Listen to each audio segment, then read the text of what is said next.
Subject committee report ചെയ്ത പ്രകാരമുള്ള 2025 കേരള ഏക കിടപ്പാടം സംരക്ഷണ ബിൽ ബഹുമാനപ്പെട്ട മുഖ്യമന്ത്രിക്ക് വേണ്ടി ബഹുമാനപ്പെട്ട നിയമവകുപ്പ് മന്ത്രി സബ്ജക്ട് കമ്മിറ്റി റിപ്പോർട്ട് ചെയ്ത പ്രകാരമുള്ള 2025 കേരള ഏക കിടപ്പാടം സംരക്ഷണ ബിൽ പരിഗണനയ്ക്ക് എടുക്കണമെന്ന് ഉപക്ഷേപം അവതരിപ്പിക്കേണ്ടതാണ്. സർ, സബ്ജക്ട് കമ്മിറ്റി റിപ്പോർട്ട് ചെയ്ത പ്രകാരമുള്ള 2025 കേരള ഏക കിടപ്പാടം സംരക്ഷണ ബിൽ പരിഗണനയ്ക്ക് എടുക്കണമെന്ന ഉപക്ഷേപം ഞാൻ അവതരിപ്പിക്കുന്നു. ഉപക്ഷേപത്തെ പിന്താങ്ങേണ്ടതാണ്. ബഹുമാനപ്പെട്ട മന്ത്രി സംസാരിക്കുന്നുണ്ടോ? സർ, നമ്മുടെ നിയമസഭയുടെ ചരിത്രത്തിലെ ഏറ്റവും പ്രധാനപ്പെട്ട മറ്റൊരു നിയമനിർമ്മാണം കൂടിയാണ് സർ. യഥാർത്ഥത്തിൽ സബ്ജക്ട് കമ്മിറ്റിക്ക് വിടണം എന്നുള്ള പ്രമേയം അവതരിപ്പിക്കുന്ന സന്ദർഭത്തിൽ ഗൗരവമായി ചർച്ച ചെയ്യേണ്ട ഒന്നായിരുന്നു. രാജ്യത്തിൻ്റെ ചരിത്രത്തിൽ ആദ്യമായിട്ടാണ് ഇങ്ങനെയൊരു ഏക കിടപ്പാട സംരക്ഷണ നിയമം അവതരിപ്പിക്കുകയും നിയമസഭ പാസ്സാക്കുകയും ചെയ്യുന്നത്. സാർ, നമ്മൾ നിയമസഭ സാമാജികരാകാം, അല്ലെങ്കിൽ അല്ലാത്ത സാധാരണ മനുഷ്യരാകാം, മാധ്യമങ്ങളിൽ വാർത്തകൾ കാണുമ്പോൾ വല്ലാതെ വേദനിക്കുകയോ അസ്വസ്ഥരാവുകയോ ചെയ്യാറുണ്ട്. വളരെ ദരിദ്രമായ സാഹചര്യത്തിൽ ജീവിക്കുന്ന ആളുകൾ ഒരു ദിവസം പെട്ടെന്ന് ഏതെങ്കിലും ബാങ്കിൻ്റെ ആളുകളോ അല്ലെങ്കിൽ നോൺ ആയിട്ടുള്ള ഫിനാൻഷ്യൽ കമ്പനികളുടെ ആളുകളോ വന്നു കഴിഞ്ഞിട്ട് നേരെ അവരെ ഇറക്കി വിടുന്നു. മറ്റ് സംവിധാനം കോടതി ഉത്തരവുകളുമായി വന്ന് ഇറക്കി വിടുന്നു. ഇറക്കി വിടുന്ന ആളുകൾ മിക്കവാറും മറ്റൊന്നും പോകാൻ ഇല്ലാത്ത രൂപത്തിലുള്ള അവസ്ഥയിൽ തെരുവിൽ ഇറങ്ങി നിൽക്കേണ്ടി വരുന്നൊരു കാഴ്ച പല ഘട്ടങ്ങളിലും നമ്മൾ കണ്ടിട്ടുണ്ട്. എന്നാൽ അങ്ങനെ തെരുവിലിറക്കുന്ന ഒരു നിയമം കൊണ്ടുവന്നത് യൂണിയൻ ഗവൺമെൻറ്റാണ്. സർഫാസി നിയമം നേരത്തെ 2002 BJP ഗവൺമെൻറ് കൊണ്ടുവന്നു.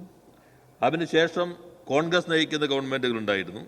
ആ നിയമത്തിനകത്ത് ഭേദഗതികൾ വന്നില്ല എന്ന് മാത്രമല്ല, കുറേ കൂടി ശക്തമാക്കിയാണ് സർഫാസി നിയമം ചെയ്തത്. അതോടുകൂടി 1 ലക്ഷത്തിന് മുകളിൽ ഉള്ള വായ്പകൾക്കെല്ലാം ഒരേ പരിഗണനയാണ്. 1 ലക്ഷം കോടി വായ്പ എടുത്തിട്ട് കുടിശ്ശിക വരുത്തിയാലും 1 ലക്ഷം എടുത്തിട്ട് കുടിശ്ശിക വരുത്തിയാലും ഒരേ സമീപനമാണ് ഇപ്പോൾ സർഫാസി നിയമപ്രകാരം സ്വീകരിക്കപ്പെടുന്നത്. അതിന് കോടതികൾക്ക് പോലും ഇടപെടുന്നതിന് പരിമിതികളുണ്ടായി. ആ ഘട്ടത്തിലാണ് സാർ ഇടതുപക്ഷ ജനാധിപത്യ മുന്നണി ഗവൺമെൻറ് കഴിഞ്ഞ ഗവൺമെൻറ് സന്ദർഭത്തിൽ തന്നെ ഇത്തരത്തിലുള്ള പ്രശ്നങ്ങൾ ഉണ്ടായിക്കഴിഞ്ഞപ്പോൾ മുഖ്യമന്ത്രി ഒരു പ്രത്യേകമായ പ്രമേയം ഈ സഭയിൽ അവതരിപ്പിക്കുകയുണ്ടായി. 2017 അവതരിപ്പിച്ച ആ പ്രമേയം സാർ, അതിനകത്ത് സർഫാസി ആക്ടിലെ വ്യവസ്ഥകൾ ബാധകമാക്കണമെന്ന ആവശ്യമാണ് ഉന്നയിച്ചത്. സഭ ഏകകണ്ഠമായി പാസാക്കിയ മുഖ്യമന്ത്രി ശ്രീ പിണറായി വിജയൻ അവതരിപ്പിച്ച ആ പ്രമേയത്തിൽ 5 സെന്റിൽ കവിയാതെയുള്ള ഭൂമിയും വീടും സെക്യൂരിറ്റിയായി നൽകുമ്പോൾ ഉണ്ടാകുന്ന ബാധ്യതയ്ക്ക് പ്രസ്തുത ആക്ടിൻ്റെ വ്യവസ്ഥകൾ ബാധകമാക്കുന്നത് ലക്ഷക്കണക്കിന് നിർധന കുടുംബങ്ങളെ ദുരിതത്തിലേക്ക് തള്ളിവിടും എന്നതിനാലും 5 സെന്റിൽ കവിയാതെയുള്ള ഭൂമിയും വീടും സെക്യൂരിറ്റിയായി നൽകുമ്പോൾ ഉണ്ടാകുന്ന ബാധ്യതയ്ക്ക് 2002 securitisation and reconstruction of financial assets and enforcement of securities interest ആക്ടിൻ്റെ വ്യവസ്ഥകൾ ബാധകമാക്കുന്നതല്ല എന്ന വ്യവസ്ഥ ചെയ്യുന്നതിനായി പ്രസ്തുത ആക്ടിൻ്റെ 31-ാം വകുപ്പ് ഭേദഗതി ചെയ്യണമെന്ന് കേന്ദ്ര സർക്കാരിനോട് ഈ സഭ ഇതിനാൽ അഭ്യർത്ഥിക്കുന്നു. അന്ന് ആ പ്രമേയത്തെ പിന്താങ്ങിയ ബഹുമാനായ അന്നത്തെ റവന്യൂ മന്ത്രി ശ്രീ ഇ ചന്ദ്രശേഖരൻ ഈ സഭയിലുണ്ട് സാർ. സഭ ഏകകണ്ഠമായി പാസ്സായി. എന്നാൽ പ്രചരണങ്ങളിൽ പതിക്കുക എന്നല്ലാതെ ഒരു തരത്തിലുള്ള പ്രതികരണവും യൂണിയൻ ഗവൺമെൻറ് ഭാഗത്തുണ്ടായില്ല. എന്നാൽ ഇടതുപക്ഷ ജനാധിപത്യ മുന്നണിയുടെ കാഴ്ചപ്പാടനുസരിച്ച് ഈ പ്രശ്നം വീണ്ടും പഠിക്കുന്നതിന് എന്തെല്ലാം കാര്യങ്ങൾ സർക്കാരിന് ചെയ്യാൻ കഴിയും. അങ്ങനെയാണ് നിയമസഭ തന്നെ ഒരു അഡ്ഹോക് കമ്മിറ്റി രൂപീകരിക്കുകയുണ്ടായി. അഡ്ഹോക് കമ്മിറ്റി യഥാർത്ഥത്തിൽ ചർച്ച ചെയ്യുമ്പോൾ പ്രതിപക്ഷം കൂടി ഇവിടെ ഉണ്ടാകേണ്ടതാണ്. കാരണം പ്രതിപക്ഷ നേതാവ് പുറത്ത് എപ്പോഴും പറയുന്നത് ഇതുമെല്ലാം വലതുപക്ഷമായിക്കൊണ്ടിരിക്കുന്നു, ഞങ്ങളാണ് ഇടതുപക്ഷം എന്നാണല്ലോ. യഥാർത്ഥത്തിൽ അവർ തീവ്ര വലതുപക്ഷമായിക്കൊണ്ടിരിക്കുകയാണ്. ഇവിടെ ഈ ഗവൺമെൻറ് ഈ സഭയിൽ പാസ്സാക്കുന്നത് മാത്രമല്ല, കഴിഞ്ഞ ഗവൺമെൻറ്റും ഈ ഗവൺമെൻറ്റും പാസ്സാക്കുന്ന ഓരോ നിയമവും ഈ നാട്ടിലെ മഹാഭൂരിപക്ഷം വരുന്ന സാധാരണക്കാരുടെ ജീവിത പ്രശ്നങ്ങൾക്ക് ശാശ്വത പരിഹാരമുണ്ടാക്കാനാണ് സാർ. ഈ ഗവൺമെൻറ് ഒരു ബദൽ നിലപാട് മുന്നോട്ട് വയ്ക്കുകയാണ്. അപ്പം അതിൽ അന്ന് വീടുകളിൽ നിന്ന് ഇറക്കപ്പെട്ടവർ എത്രയോ ആളുകളുണ്ട്. അവർ തീവ്ര വലതുപക്ഷമാകുന്നു. ഇപ്പോൾ പഴയൊരു MLA പ്രസംഗം വന്നിട്ടുണ്ടല്ലോ, എന്തിനാ അധികാരം പിടിക്കുന്നത്, ഏത് രൂപത്തിലാണ്, മതം എങ്ങനെ ഉപയോഗിക്കുന്നു, ഇവ ഒരു പ്രത്യേക സമുദായത്തിന് സംരക്ഷണം കിട്ടണമെങ്കിൽ ഞങ്ങൾ വരണം എന്ന രൂപത്തിലുള്ള പ്രഖ്യാപനം വന്നില്ലേ? കേരളത്തിന്റെ ചരിത്രത്തിൽ ഈ 9.5 കൊല്ലം നിങ്ങൾ എടുത്തോളൂ. 9.5 കൊല്ലത്തിൽ ഇടതുപക്ഷ ജനാധിപത്യ മുന്നണി സർക്കാർ നടപ്പിലാക്കിയ കാര്യങ്ങൾ മഹാഭൂരിപക്ഷം വരുമ്പോൾ സാധാരണക്കാർ, മതന്യൂനപക്ഷങ്ങൾ, അവരുടെ പ്രശ്നങ്ങളെല്ലാം അഭിസംബോധന ചെയ്യുന്നതാണ്. ഇത്തവണ അദ്ദേഹത്തിൻ്റെ വിദ്യാർത്ഥി സംഘടനയ്ക്ക് കൊടിപിടിച്ചിറങ്ങാൻ പോലും അവസരം കിട്ടിയില്ല. +1 അല്ലെങ്കിൽ +1 മലപ്പുറത്ത് അവഗണിക്കുന്നു എന്നതായിരുന്നല്ലോ രോദനം മുഴുവൻ. ഇത്തവണ ജൂൺ കഴിഞ്ഞു, ജൂലൈ കഴിഞ്ഞു, ഓഗസ്റ്റ് കഴിഞ്ഞു, സെപ്റ്റംബർ കഴിഞ്ഞു, ഒക്ടോബറായി. സീറ്റിന് ഒഴിഞ്ഞു കിടക്കുകയാണ്. എന്ന് മാത്രമല്ല, അക്കാദമിക വർഷം ആരംഭിക്കുന്നത് മുൻപ് തന്നെ ആവശ്യമായിട്ട് എല്ലാ തീരുമാനങ്ങളും എടുത്തു. ഇപ്പോൾ പ്രതിപക്ഷ സീറ്റ് ഒഴിഞ്ഞു കിടക്കുന്നത് പോലെ പല സ്ഥലത്തും ഒഴിഞ്ഞു കിടക്കുകയാണെന്നാണ് ബഹുമാനായ കേസോട് പറയുന്നത്. സാർ, മറ്റു കാര്യങ്ങളിലേക്ക് ഞാൻ പോകുന്നില്ല. ഈ കമ്മിറ്റി ഇവെല്ലാം പരിശോധിച്ചു. കമ്മിറ്റി പരിശോധിച്ചുകൊണ്ട് കഴിഞ്ഞ ഗവൺമെന്റിന്റെ നിയമസഭ രൂപീകരിച്ച കമ്മിറ്റിയുടെ ശുപാർശകൾ സർഫാസി നിയമത്തിന്റെ പരിധിയിൽ നിന്ന് സഹകരണ ബാങ്കുകളെങ്കിലും ഒഴിവാക്കണമെന്ന് ആവശ്യപ്പെട്ടു. അത് കേന്ദ്ര സർക്കാരിനോട് പ്രമേയത്തെ ഈ റിപ്പോർട്ട് അടിസ്ഥാനപ്പെടുത്തിക്കൊണ്ട് ഗവൺമെന്റ് ആവശ്യപ്പെടുകയുണ്ടായി. അതിന്മേലൊരു നടപടി ഉണ്ടായില്ല. 1 ലക്ഷം രൂപയ്ക്ക് മുകളിലുള്ള എന്നത് മാറ്റി 10 ലക്ഷം രൂപയ്ക്ക് മുകളിലുള്ള വായ്പയ്ക്ക് മാത്രമേ നിയമം ബാധകമാക്കാവൂ. കാരണം ഇപ്പോൾ 1 ലക്ഷം 2 ലക്ഷം വളരെ സാധാരണക്കാരാണല്ലോ എടുക്കുന്നത്. ഒരു 3 ലക്ഷം എടുത്തിട്ടൊക്കെ ഒരു വീട് വയ്ക്കാനോ അല്ലെങ്കിൽ വേറെ എന്തെങ്കിലും ആവശ്യത്തിന് എടുക്കുമോ എന്ന് വെച്ചാൽ വളരെ ദരിദ്രരായ ജനവിഭാഗങ്ങളാണ്. അതുകൊണ്ട് 10 ലക്ഷമെങ്കിലും ആക്കി അവന്റെ പരിധി ഉയർത്തണം എന്ന് റിപ്പോർട്ടിൽ ആവശ്യപ്പെട്ടു. അതുപോലെ കർഷകരെടുക്കുന്ന കടങ്ങൾ കാർഷിക കടമായി കാണണം. ഇതെല്ലാം വെച്ചുകൊണ്ട് ഈ റിപ്പോർട്ട് ലഭിക്കുകയുണ്ടായി. സർഫാസി നിയമം കേന്ദ്ര നിയമമായതുകൊണ്ട് നമുക്ക് അതിനകത്ത് ഭേദഗതി വരുത്താൻ അത് അധികാരമില്ല. കാരണം എല്ലാവർക്കും അറിയാവുന്നതുപോലെ ബാങ്കിങ് എന്നുള്ളത് യൂണിയൻ ലിസ്റ്റിൽപ്പെട്ടതാണ്. നമുക്ക് അധികാരമില്ല. അതുകൊണ്ട് ഇത്തരം കാര്യങ്ങൾ കേന്ദ്രത്തോട് ആവശ്യപ്പെടാനായിട്ട് നിയമസഭയുടെ കമ്മിറ്റി തീരുമാനിക്കുകയുണ്ടായി. സാർ, അതും ബദിരഘടനകളിൽ മാത്രം പതിക്കുകയാണ് ചെയ്തത്. ഈ മനുഷ്യരുടെ പ്രശ്നങ്ങളോട് അല്ല കേന്ദ്രം ഭരിക്കുന്നവരുടെ താല്പര്യം. ലക്ഷക്കണക്കിന് കോടി ബാധ്യത വരുത്തിയാൽ അതെല്ലാം എഴുതിത്തള്ളുന്ന സമീപനം സ്വീകരിക്കുന്ന ബാങ്കുകളാണ് കേന്ദ്ര സംവിധാനത്തിന് കീഴിലുള്ളത്. ഈ പാവപ്പെട്ട മനുഷ്യരുടെ കാര്യത്തിൽ അങ്ങേയറ്റം നിരുത്തരവാദപരമായ മനുഷ്യത്വരഹിതമായ സമീപനം സ്വീകരിച്ചു. സാർ, എന്നാൽ ഇടതുപക്ഷ ജനാധിപത്യ മുന്നണി ഗവൺമെന്റ് 16 മുതൽ 21 കഴിഞ്ഞ് തെരഞ്ഞെടുപ്പിൽ അഭിമുഖീകരിച്ച ഘട്ടത്തിൽ പ്രകടന പത്രികയിൽ 544ാമത്തെ വാഗ്ദാനം വച്ചു. കർശനമായ ധനകാര്യ നിയമങ്ങളുടെ പേരിൽ നിരവധി ആളുകൾ വീടുകളിൽ നിന്ന് പുറത്താക്കപ്പെടുന്നു. കേരളത്തിൽ കിടപ്പാടം അവകാശമെന്ന നിയമം നടപ്പാക്കും. അതിന്റെ അടിസ്ഥാനത്തിൽ ബദൽ സംവിധാനങ്ങളില്ലാതെ ആരെയും വീടുകളിൽ നിന്ന് പുറത്താക്കാനാവില്ല. ഇതാണ് സാർ ജനങ്ങൾക്ക് വലിയ വാഗ്ദാനം. പ്രകടന പത്രികയുമുള്ളത് അത് തെരഞ്ഞെടുപ്പ് സമയത്ത് നൽകുന്നത് ഒന്നല്ലേ, അതിന് വല്ല പ്രാധാന്യമുണ്ടോ എന്ന് ചോദിച്ച വളരെ പ്രധാനപ്പെട്ട നേതാക്കന്മാരുള്ള നാടാണല്ലോ ഇത്. ഈ രാജ്യത്ത് ഒത്തിരിയേറെ പ്രകടന പത്രികകൾ കണ്ടിട്ടുണ്ടല്ലോ സാർ. എന്നാൽ ഇടതുപക്ഷ ജനാധിപത്യ മുന്നണിയുടെ പ്രത്യേകത, ജനങ്ങളുടെ മുൻപിൽ എന്തെങ്കിലും പറഞ്ഞിട്ടുണ്ടെങ്കിൽ ആ പറഞ്ഞ കാര്യം പൂർണ്ണമായും നടപ്പിലാക്കുന്ന ഒരു ഗവൺമെന്റാണ് LDF ഗവൺമെന്റ്. ഓരോ വർഷവും പ്രോഗ്രസ് റിപ്പോർട്ട് ഇറക്കി. കഴിഞ്ഞ പ്രോഗ്രസ് റിപ്പോർട്ട് ഞങ്ങൾ പറഞ്ഞു നിയമനിർമ്മാണം പരിഗണനയിലാണ്. എന്നാൽ ആദ്യത്തെ മന്ത്രിസഭാ യോഗം ചേർന്നു സാർ. ഞങ്ങൾ എല്ലാവരും മന്ത്രിമാരായി സത്യപ്രതിജ്ഞ ചെയ്തതിനു ശേഷം ഈ ക്യാബിനറ്റ് റൂമിൽ ആദ്യത്തെ മന്ത്രിസഭാ യോഗം ചേർന്നു. ആദ്യത്തെ മന്ത്രിസഭാ യോഗം ചർച്ച ചെയ്ത ഒരു പ്രശ്നം ഇതായിരുന്നു: സുരക്ഷിതമായ പാർപ്പിടം എങ്ങനെ ഈ രൂപത്തിൽ കുടിയിറക്കുന്ന ആളുകൾക്ക് അത് ഉറപ്പുവരുത്താൻ കഴിയും. അന്ന് മന്ത്രിസഭയിൽ തീരുമാനിച്ചു, ഇങ്ങനെ വായ്പാ കുടിശ്ശിക റിക്കവറി നടപടികളുടെ ഭാഗമായി ഒരു കുടുംബത്തിന്റെ കിടപ്പാടം നഷ്ടപ്പെടുന്ന അവസ്ഥ ഉണ്ടാകാതിരിക്കാനുള്ള നിയമനിർമ്മാണത്തിന്റെ കരട് സംബന്ധിച്ച് ശുപാർശ സമർപ്പിക്കാൻ ഒരു 3 അംഗ സമിതിയെ നിയമിച്ചു. അതിനകത്ത് ധനകാര്യ വകുപ്പ് അഡീഷണൽ ചീഫ് സെക്രട്ടറി ഉണ്ടായിരുന്നു, ആസൂത്രണ വകുപ്പ് അഡീഷണൽ ചീഫ് സെക്രട്ടറി ഉണ്ടായിരുന്നു, സീനിയർ അഭിഭാഷകനായ ശ്രീ വിശ്വനാഥൻ ഉണ്ടായിരുന്നു. ആ കമ്മിറ്റി വളരെ പെട്ടെന്ന് റിപ്പോർട്ട് നൽകാൻ ആവശ്യപ്പെട്ടു. ആ കമ്മിറ്റിയുടെ റിപ്പോർട്ട് ലഭിച്ചു. ആ കമ്മിറ്റി പക്ഷേ സർഫാസി നിയമത്തിനകത്ത് നമുക്ക് ഭേദഗതി വരുത്താനുള്ള അധികാരമില്ല എന്ന റിപ്പോർട്ട് തന്നെ ആ കമ്മിറ്റി നൽകിയത്. സർഫാസി ആക്ട് കേന്ദ്രത്തിനോട് വീണ്ടും ആവശ്യപ്പെടാനാണ് ആ കമ്മിറ്റിയുടെ ശുപാർശ വന്നത്. അതുകൊണ്ട് ആ നിയമത്തിനകത്ത് നമുക്ക് മാറ്റം വരുത്താൻ കഴിയില്ല എന്ന പ്രശ്നം വെക്കുമ്പോൾ വീണ്ടും കുടിയിറക്കുകൾ വന്നു. സാർ, 2022 ഈ സഭയിൽ നയപ്രഖ്യാപനത്തിൽ ബഹുമാനായ ഗവർണർ ഗവൺമെന്റിന്റെ കാഴ്ചപ്പാട് വിശദീകരിച്ചു. Land and housing for all is an important goal to which my government is firmly committed to. They aim to implement this through the convergence of resources and efforts of multiple departments, institutions and schemes. Housing scenario recognize the housing needs of the citizen as a right. ഇതാണ് ഗവൺമെന്റിന്റെ കാഴ്ചപ്പാട്. Governor ഈ സഭയിൽ വ്യക്തമാക്കി. Housing needs as a citizen as a right. ഒരു അവകാശമാണ്, പൗരന്റെ അവകാശമാണ്. വീടെന്നുള്ളത് പൗരന്റെ അവകാശമാണ്. ഈ രാജ്യത്ത് ഒരു സംസ്ഥാന ഗവൺമെന്റിനും പ്രഖ്യാപിക്കാൻ ധൈര്യമില്ലാത്ത നിലപാട് കേരളത്തിനകത്ത് ഇടതുപക്ഷ ജനാധിപത്യത്തിന് പ്രഖ്യാപിച്ചു. ഭവനം മനുഷ്യന്റെ അവകാശമാണ്. അതാണ് സാർ ലൈഫ് പദ്ധതിയിലൂടെ നടപ്പിലാക്കിക്കൊണ്ടിരിക്കുന്നത്. ഇവിടെ ബഹുമാനായ തദ്ദേശ സ്വയംഭരണ വകുപ്പ് മന്ത്രി ഇവിടെയുണ്ട്. വളരെ കഴിഞ്ഞ ഗവൺമെന്റിന്റെ ഘട്ടത്തിൽ ആരംഭിച്ച ലൈഫ് ഭവന പദ്ധതി ഇപ്പോ 4 ലക്ഷത്തിലധികം വീടുകൾ, 4,62,412 വീടുകൾ, 4,64,403 വീടുകൾ വീടില്ലാത്തവർക്ക് നിർമ്മിച്ചു നൽകി ലോകത്തിൽ തന്നെ പുതിയ ചരിത്രം സൃഷ്ടിച്ച സർക്കാരാണ് സാർ ഈ സർക്കാർ. നമ്മൾ കാണണം, 5,95,536 വീടുകൾ അനുവദിച്ചിട്ടുള്ളത്. ബാക്കി വീടുകളുടെ നിർമ്മാണം നടക്കുകയാണ് സാർ.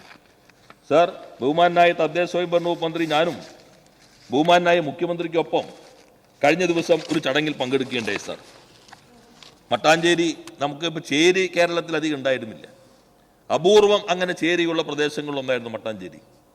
ആ ചേരിയുള്ള പ്രദേശത്ത് സാർ 394 കുടുംബങ്ങൾക്ക് 13 നിലകളുള്ള ഏറ്റവും മികച്ച, ജീവിതത്തിൽ ഒരിക്കലും വിദൂര സ്വപ്നത്തിൽ പോലും അവർ കാണാത്ത അത്രയും മികച്ച ഭവനം നൽകിക്കൊണ്ട് ബഹുമാനായ മുഖ്യമന്ത്രി അവർക്ക് താക്കോൽ നൽകുകയുണ്ടായി സാർ. അത് കേരളത്തിന്റെ, ഇന്ത്യയുടെ, ലോകത്തിന്റെ ചരിത്രത്തിൽ ആദ്യത്തെ അനുഭവമാണ്. ഞങ്ങൾ 13ാമത്തെ നിലയിൽ നിന്ന് ഞാനും തദ്ദേശ സ്വയംഭരണ വകുപ്പ് മന്ത്രിയും മുഖ്യമന്ത്രിക്കൊപ്പം അവിടെ നിന്നു ആ ആദ്യത്തെ വീടിന്റെ പാലുകാച്ചൽ കർമ്മത്തിന് സാക്ഷ്യം വഹിച്ചു സാർ. ഇതാണ് ഈ ഗവൺമെന്റിന്റെ പക്ഷം എന്നുള്ളത്. സാധാരണക്കാരുടെ പക്ഷം, ദരിദ്രരായ ജനവിഭാഗങ്ങളുടെ പക്ഷം, അവരുടെ ജീവിത നിലവാരം ഉയർത്താൻ അതിദരിദ്ര നിർമ്മാർജ്ജനത്തിന്റെ പ്രഖ്യാപനം കേരളപ്പിറവിൽ നടക്കാൻ പോവുകയാണ്. ലോകത്തിന്റെ ഒരു അത്ഭുതമായി ഈ ചെറിയ പ്രദേശം മാറുന്നു സാർ. ഇവരിവിടെ ഈ ബഹളമൊക്കെ ഉണ്ടാക്കുമ്പോൾ ഇന്നലത്തെ ഇന്ത്യൻ എക്സ്പ്രസ് റിപ്പോർട്ടുണ്ടായി. ഇന്ത്യയിൽ വർഗീയ ജാതി സംഘർഷങ്ങൾ കഴിഞ്ഞ വർഷത്തെ കണക്കിൽ കേരളത്തിൽ 1 ഒരെണ്ണം ആകെ രജിസ്റ്റർ ചെയ്തിട്ടുള്ളത്. 79-80 ദേശീയ ശരാശരി. എല്ലാത്തിലും കേരളം ഇത്തരത്തിലുള്ള സംഘർഷങ്ങൾ എല്ലാ ഭാഗങ്ങളിലേക്കും പോകുമില്ല സാർ. അതുപോലെ തന്നെ എന്നാൽ ഈ പക്ഷമുള്ളവരുടെ കാര്യം കാണണം. ഞാൻ നേരത്തെ വായിച്ചല്ലോ സാർ, 100 വീട് വയനാട് യൂത്ത് കോൺഗ്രസ്, 100 വീട് കോൺഗ്രസ്, 100 വീട് പിന്നെ കർണാടകയിൽ നിന്ന്. ഇപ്പോൾ ഈ കോൺഗ്രസും ഇപ്പോൾ യഥാർത്ഥത്തിൽ ഇന്നലെ ഹൈക്കോടതി കേന്ദ്രത്തോട് ചോദ്യം ചോദിച്ചല്ലോ. അതിനേക്കാളും ശക്തമായ ചോദ്യം ഈ സംസ്ഥാനത്തെ മുഴുവൻ ജനങ്ങളും കോൺഗ്രസിനോട് ചോദിക്കണം. നിങ്ങൾ ഈ വയനാട്ടിലെ പാവപ്പെട്ട, ദുരിതം അനുഭവിച്ച, മരണപ്പെട്ട പാവപ്പെട്ടവരുടെ പേരിൽ പണം പിരിച്ചിട്ട് ആ പണം എവിടെ പോയി? ഞാൻ നേരത്തെ വായിച്ചല്ലോ, രാഹുൽ ഗാന്ധിയുടെ തന്നെ പിരിച്ച പൈസ വാങ്ങിയിട്ട് നന്ദി രേഖപ്പെടുത്തി സർട്ടിഫിക്കറ്റ് കൊടുത്തേക്കാം. അതിനെങ്കിലും ഒരു വീട് വെച്ച് കൊടുക്കായിരുന്നില്ല സാർ വയനാട്? ആ പണമല്ലേ യഥാർത്ഥത്തിൽ ഇവിടെ നിന്ന് മുദ്രാവാക്യം വിളിക്കാൻ ഇവർക്ക് എന്തെങ്കിലും അർഹതയുണ്ടോ സാർ? ഇതുപോലെ ലോകമാകെ നിറഞ്ഞിലിച്ച് നിന്ന എല്ലാവരും സഹായം നൽകിയ ഒരു പദ്ധതി ലോകത്തിന് മാതൃകയായി അവിടെ പുനരധിവാസത്തിന്റെ വലിയ ടൗൺഷിപ്പ് വരുന്നു. വീട് മാത്രമല്ല, അവിടെയുള്ളവർക്ക് ജീവനത്തിലുള്ള മുന്നോട്ട് പോകാൻ സൗകര്യങ്ങൾ വരുന്നു. ജനുവരിയിൽ തന്നെ ഇവിടെ ബഹുമാനായ മുഖ്യമന്ത്രി സഭയിൽ പറഞ്ഞല്ലോ, ജനുവരിയിൽ ആ വീടുകളുടെ കൈമാറ്റം നടക്കാൻ പോവുകയാണ്. അപ്പോഴാണ് അവന്റെ പേര് പിരിച്ച ഫണ്ട് എവിടെ പോയി? ആപ്പോഴേ പിരിച്ചപ്പോൾ ആപ്പും കാണാനില്ല, ആളെയും കാണാനില്ല, കാശും കാണാനില്ല. ഇതല്ലേ സാർ അപ്പുറത്തെ പക്ഷത്തുള്ളത്? അപ്പോഴാണ് ഈ ഗവൺമെന്റ് നിയമസഭയ്ക്കകത്ത് നേരത്തെ പറഞ്ഞതുപോലെ ബഹുമാനായ ഗവർണർ ഈ പ്രഖ്യാപനം നടത്തി. അതിനുശേഷം സാർ ഇവിടെ 25 ഫെബ്രുവരിയിൽ ബഹുമാനായ ദേവസ്വം മന്ത്രി അദ്ദേഹത്തിന്റെ അഭിപ്രായത്തിന് ശേഷം, സഹകരണ വകുപ്പ് മന്ത്രിയുടെ മറുപടിക്ക് ശേഷം ബഹുമാനായ മുഖ്യമന്ത്രി ഇടപെട്ടു. കുടിയിറക്കലിന് എതിരെയുള്ള ഒരു പ്രശ്നം ഈ സഭയിൽ വന്നപ്പോൾ സഹകരണ വകുപ്പ് മന്ത്രി മറുപടി പറഞ്ഞതിന് ശേഷം ബഹുമാനായ മുഖ്യമന്ത്രി അതിനകത്ത് ഇടപെട്ട് സംസാരിച്ചു. അതിൽ അദ്ദേഹം പറഞ്ഞു, ഒരു വീട് ജാമ്യമായിട്ടുണ്ടെങ്കിൽ ആ വീട് ജപ്തി ചെയ്യുന്ന നിലപാട് സാധാരണഗതിയിൽ സ്വീകരിക്കാൻ പാടില്ല. അവിടെ താമസിക്കാനുള്ള അവകാശം അവിടെയുള്ളവർക്കുണ്ട്. അവരെ വഴിയാധാരമാക്കുന്ന നിലപാട് സ്വീകരിക്കാൻ പാടില്ല. ഇതാണ് ഈ സർക്കാരിന്റെ നിലപാട് എന്ന് ഈ സഭയിൽ അദ്ദേഹം പ്രഖ്യാപിക്കുകയുണ്ടായി. ആ പ്രഖ്യാപനമാണ് സാർ ഇപ്പോ ഈ നിയമമായി വന്നിട്ടുള്ളത്. ഇത് ഏക കിടപ്പാട സംരക്ഷണത്തിന്റെ നിയമമാണ്. നഗരത്തിൽ 5 സെന്റ്, ഗ്രാമത്തിൽ 10 സെന്റ് ഉള്ളൊരു കുടുംബം, വാർഷിക വരുമാനം 3 ലക്ഷം രൂപയിൽ താഴെ, അവര് ഒരു ബാങ്കിൽ നിന്നോ അല്ലെങ്കിൽ നോൺ NFCCയിൽ നിന്നോ വായ്പ എടുക്കുന്നു. വീടാകാം, മറ്റാവശ്യങ്ങളാകാം. അങ്ങനെ വായ്പ എടുത്തിട്ട് അവരുടേതല്ലാത്ത കാരണങ്ങളാൽ കുടിശ്ശികയായി വരുന്നു. ചിലപ്പോൾ വായ്പ എടുത്ത വീടിന്റെ ഗൃഹനാഥൻ മരണപ്പെട്ടു പോകുന്നു, അല്ലെങ്കിൽ മാരകമായ രോഗം വരുന്നു, തിരിച്ചടയ്ക്കാൻ പറ്റാത്ത പ്രത്യേകമായ സാഹചര്യം, അവരുടെ കുറ്റം കൊണ്ടല്ല, മറ്റ് കാരണങ്ങളാൽ കൊണ്ട് ബാധ്യത വന്ന് 10 ലക്ഷത്തിന് താഴേക്ക് ഈ ബാധ്യത വന്ന് നിൽക്കുന്നു. അങ്ങനെ വന്നു നിൽക്കുമ്പോൾ ജപ്തിയിലേക്ക് എത്തുന്നു. ഈ കുടുംബം എങ്ങോട്ട് പോകും സാർ? അതിനാണ് ഇവിടെ ഏക കിടപ്പാട സംരക്ഷണം. അതിനുവേണ്ടി നമുക്ക് സർഫാസി നിയമം മാറ്റാൻ പറ്റില്ല, അവരെ ജപ്തി ഒഴിവാക്കാൻ പറ്റില്ല. പിന്നെന്ത് ചെയ്യും? സംസ്ഥാനത്തിന് എന്ത് ചെയ്യാൻ കഴിയും? അങ്ങനെയാണ് സംസ്ഥാന ഗവൺമെന്റ് അതിനുവേണ്ടി പ്രത്യേകമായി നിധി രൂപീകരിക്കുകയാണ്. ജില്ലാ ബലത്തിലും സംസ്ഥാന ബലത്തിലും കമ്മിറ്റികൾ രൂപീകരിക്കുന്നു. അവിടെ ആ കമ്മിറ്റിയുടെ മുൻപിൽ അപേക്ഷ വരുന്നു. അപേക്ഷ വന്നു കഴിഞ്ഞാൽ അത് പരിശോധിക്കും. ഈ പറയുന്നത് വരുമാനം എങ്ങനെയാണ്, തങ്ങളുടെ വല്ലാത്ത കാരണം കൊണ്ടാണ് കുടിശ്ശികയിലേക്ക് എത്തിയത്, നേരെ ബാങ്കുകാരെ കൂടി കമ്മിറ്റിയിലുണ്ട്, അവരുമായി സംസാരിക്കുന്നു. ഏതെങ്കിലും രൂപത്തിൽ സാധ്യമാകുന്ന ഒത്തുതീർപ്പുകൾ ഉണ്ടാക്കാൻ പറ്റുമോ എന്ന ശ്രമം നടത്തുന്നു. ആ ശ്രമം പരാജയപ്പെട്ട് കഴിഞ്ഞാൽ പിന്നെ ബാങ്ക് വീണ്ടും സർഫാസി കോടതി പോയാൽ കോടതിയുടെ ഉത്തരവ് വന്നാൽ നമുക്ക് വേറെ ഒന്നും ചെയ്യാൻ കഴിയില്ല. അപ്പൊ ഗവൺമെന്റ് ഒരു ധാരണയുണ്ടാക്കി ആ എമൗണ്ട് ഗവൺമെന്റ് ഏറ്റെടുക്കുകയാണ്. അതാണ് പറഞ്ഞത്, ഗവൺമെന്റ് ഏറ്റെടുത്തുകൊണ്ട് ഭവനം സംരക്ഷിക്കുന്ന രാജ്യത്തിന്റെ അല്ല ലോകത്തിന്റെ ചരിത്രത്തിലെ ആദ്യത്തെ നിയമമാണ് സാർ ഇവിടെ പാസ്സാക്കാൻ പോകുന്നത്. അവിടെ വീട് ഗവൺമെന്റ് തന്നെ കമ്മിറ്റി, സംസ്ഥാനതല കമ്മിറ്റി ഉണ്ട്. അവര് പണം അടച്ച് അത് ക്ലിയർ ചെയ്ത് കഴിഞ്ഞാൽ ഈ രേഖകൾ ഇതിന്റെ ഭാഗമായി വരുന്ന ചട്ടത്തിന്റെ അടിസ്ഥാനത്തിൽ ഉടമയ്ക്ക് തന്നെ തിരിച്ചു നൽകും. ഒരു തവണയാണ് ആനുകൂല്യമുള്ളൂ, ഒരേ ഒരു തവണ മാത്രം. വീണ്ടും ഇതിലേക്ക് പോയാൽ നമുക്ക് അങ്ങനെ അവരിലേക്ക്, അതുകൊണ്ട് ഒരു തവണ മാത്രമായിരിക്കും ആനുകൂല്യം. തങ്ങളുടെ വല്ലാത്ത കാരണം കൊണ്ടായിരിക്കണം. പിന്നെ ഈ കുടുംബം എന്ന് പറഞ്ഞാൽ അച്ഛൻ, അമ്മ, ഭാര്യ, മക്കള്, ഭർത്താവ്, ഇവരെല്ലാം അടങ്ങുന്ന കുടുംബമാണ്, നിർവഹിച്ചിട്ടുണ്ട്. ആ കുടുംബത്തിന് വേറെ ഭൂമി ഉണ്ടാകാൻ പാടില്ല. ഈ നഷ്ടപ്പെടുന്നതല്ലാതെ മറ്റ് ഭൂമിയോ മറ്റ് ആനുകൂല്യം ഉണ്ടാകാൻ പാടില്ല. ഏക കിടപ്പാടമാണ്. നേരത്തെ പറഞ്ഞാൽ 5 സെന്റും 10 സെന്റും നഗരത്തിലും ഗ്രാമത്തിലും അതിനകത്ത് നിബന്ധന നിൽക്കുന്നതായിരിക്കും. അപ്പൊ അവരുടെ ആ കിടപ്പാടം സംരക്ഷിക്കുക. ഭവനാവകാശം മൗലികാവകാശം എന്ന രൂപത്തിലേക്കുള്ള പ്രയോഗമാണ് സാർ ഈ നിയമത്തിലൂടെ സർക്കാർ ഉദ്ദേശിക്കുന്നത്. യഥാർത്ഥത്തിൽ ജനങ്ങളുടെ പക്ഷത്ത് നിൽക്കുന്നവരായിരുന്നു പ്രതിപക്ഷമെങ്കിൽ രാവിലത്തെ പ്രതിഷേധമൊക്കെ മറന്നോട്ടെ, അതിങ്ങനെ അവരുടെ ഒരു അനുഷ്ഠാനമായിട്ട് നടക്കുകയാണല്ലോ. ഈ പ്രശ്നത്തിൽ ചർച്ച ചെയ്യാനെങ്കിലും അവർ ഇവിടെ ഇരിക്കേണ്ടതല്ലേ സാർ? ഇത്തരം പ്രശ്നങ്ങളാണോ അവരെ ബാധിക്കുന്നത്? അതോ സങ്കുചിതമായ രാഷ്ട്രീയ താല്പര്യം? എങ്ങനെയെങ്കിലും വിവാദങ്ങൾ ഇങ്ങനെ ഉണ്ടാക്കി അതിനകത്ത് നിന്ന് എന്തെങ്കിലും നേടാൻ കഴിയുമോ? പിന്നെ കഴിഞ്ഞ കുറച്ച് മാസങ്ങളായി രാഷ്ട്രീയത്തിലും UDF-നകത്തും വന്നിട്ടുള്ള അപജയം, അതിനകത്തുള്ള പൊട്ടിത്തെറികൾ വല്ലാതെ ദുർബലപ്പെടുമോ എന്ന ഭീതി, ആ ഭീതിയുടെ പരിഭ്രാന്തിയാണ് ഇത്തരം നിയമനിർമ്മാണ ചർച്ചകൾ പോലും നടക്കരുത് എന്ന നിലപാട് സ്വീകരിച്ചത്. എന്നാൽ ഭരണപക്ഷവും സഭയാകെ സ്വീകരിച്ച സംയമനം അത്തരത്തിലുള്ള ശ്രമങ്ങൾ പരാജയപ്പെട്ടിരിക്കുന്നു. അതുകൊണ്ട് ഈ ചരിത്ര നിയമം ഭേദഗതികളോട് ഇവിടെ ചർച്ച ചെയ്യാനുള്ള പല ഭേദഗതികൾ മുന്നോട്ട് വയ്ക്കാനുണ്ടാവും. അത് അവർക്ക് മുന്നോട്ട് വെച്ച് സംസാരിക്കാം, നമുക്ക് പാസ്സാക്കണം എന്ന് ഞാൻ ഈ സഭയോട് അഭ്യർത്ഥിക്കുന്നു. ശ്രീ VK പ്രശാന്ത് ചുമതലപ്പെടുത്തിയ പ്രകാരം CH Kunhambu subject committee report ചെയ്ത പ്രകാരമുള്ള 2024 കേരള ഏക കിടപ്പാടം സംരക്ഷണ ബിൽ പൊതുജന അഭിപ്രായം നേടുന്നതിനായി സർക്കുലേറ്റ് ചെയ്യണമെന്ന് 1A നമ്പർ ഭേദഗതി അവതരിപ്പിച്ച് സംസാരിക്കാവുന്നതാണ്. സർ, ഏറ്റവും സുപ്രധാനമായ ഒരു ബില്ലാണ് ഇന്നിവിടെ ബഹുമാനപ്പെട്ട മന്ത്രി അവതരിപ്പിച്ചത്. നേരത്തെ പറഞ്ഞതുപോലെ ലോകത്തിന് മാതൃകയായ, ഇന്ത്യയിൽ ഒരു സംസ്ഥാനത്തും ഇതുവരെ നടപ്പിലാക്കാൻ പറ്റാത്ത, സ്വന്തം കിടപ്പാടം നഷ്ടപ്പെട്ടു പോകാതെ സംരക്ഷിച്ചു നിർത്തുന്ന ഒരു സുപ്രധാനമായ ബില്ല്. അതാണ് സർ ശരിയായ കേരള മോഡൽ. കേരളം ലോകത്തിന് മാതൃകയാണ് എന്ന് പറയുന്നത് ഇത്തരം നിയമനിർമ്മാണത്തിലൂടെ കേരളം ആർജിച്ച നേട്ടത്തെയാണ്. നമുക്കറിയാം, ഈ കേരളം വർഷങ്ങൾക്ക് മുമ്പ് ജമ്മിമാരാണ് ആളുകളെ കുടിയിറക്കിയത്, എത്രയോ പാവപ്പെട്ട ആളുകളെ കുടിയിറക്കിയത്. ആ കുടിയിറക്കൽ പാടില്ല എന്ന് പറഞ്ഞുകൊണ്ട് കുടിയിറക്കൽ നിരോധന ഓർഡിനൻസ് പാസ്സാക്കിയ ഗവൺമെൻറ്റായിരുന്നു EMS ഗവൺമെൻറ്. ആ EMS ഗവൺമെൻറ്റിൻ്റെ പിന്മുറക്കാരാണ് ഇന്നത്തെ സഖാവ് പിണറായി വിജയൻ നേതൃത്വം നൽകുന്ന ഗവൺമെൻറ്. ഈ ഗവൺമെൻറ് അധികാരത്തിൽ വന്നപ്പോൾ അതുപോലെ ജമ്മിമാരും അതുപോലെ വലിയ ആളുകളൊന്നും കുടിയിറക്കുന്ന സംവിധാനമൊന്നും നമ്മുടെ കേരളത്തിൽ ഇല്ല എന്ന് എല്ലാവർക്കും അറിയാം. കേരളം എത്രയോ മുന്നോട്ട് പോയ അഡ്വാൻസ് ചെയ്തൊരു സ്റ്റേറ്റാണ്. ഇന്ന് ബാങ്കിൽ പെട്ടുപോയ ചില പാവങ്ങൾ, നേരത്തെ ഇവിടെ സൂചിപ്പിച്ചതുപോലെ കുട്ടികളെ പഠിപ്പിക്കാൻ, വിവാഹം കഴിക്കാൻ, വീട് വെക്കാൻ, അത്യാവശ്യം കൃഷി ചെയ്യാൻ, അങ്ങനെയൊക്കെ ചെറിയ തുക കടമെടുത്തു. പക്ഷെ പല കാരണങ്ങളാലും അടക്കാൻ പറ്റുന്നില്ല. അത് കുടിശ്ശികയായി കോടതിയിലേക്കെത്തി വീട് ജപ്തി നടപടിയിലേക്ക് വരുന്നു. ഒരു തരത്തിലും അടക്കാൻ പറ്റാതെ വീട് ജപ്തി ചെയ്ത് പോകുമ്പോൾ അവർ തെരുവിലിറങ്ങിയല്ലാതെ മറ്റൊരു മാർഗവുമില്ല സർ. എങ്ങനെ അവർ രക്ഷിക്കും? എത്ര നമ്മൾ പൊതുപ്രവർത്തകരായാലും MLA-മാരായാലും നമ്മൾ എത്ര പേർ ഇത് കണ്ട് നാട്ടുകാരോട് പണം പിരിച്ചൊക്കെ രക്ഷപ്പെടുത്തിയ ഒട്ടനവധി സംഭവങ്ങളുണ്ട്. പക്ഷേ അതുകൊണ്ട് മാത്രം ഇതിന് പരിഹാരമാകുന്നു.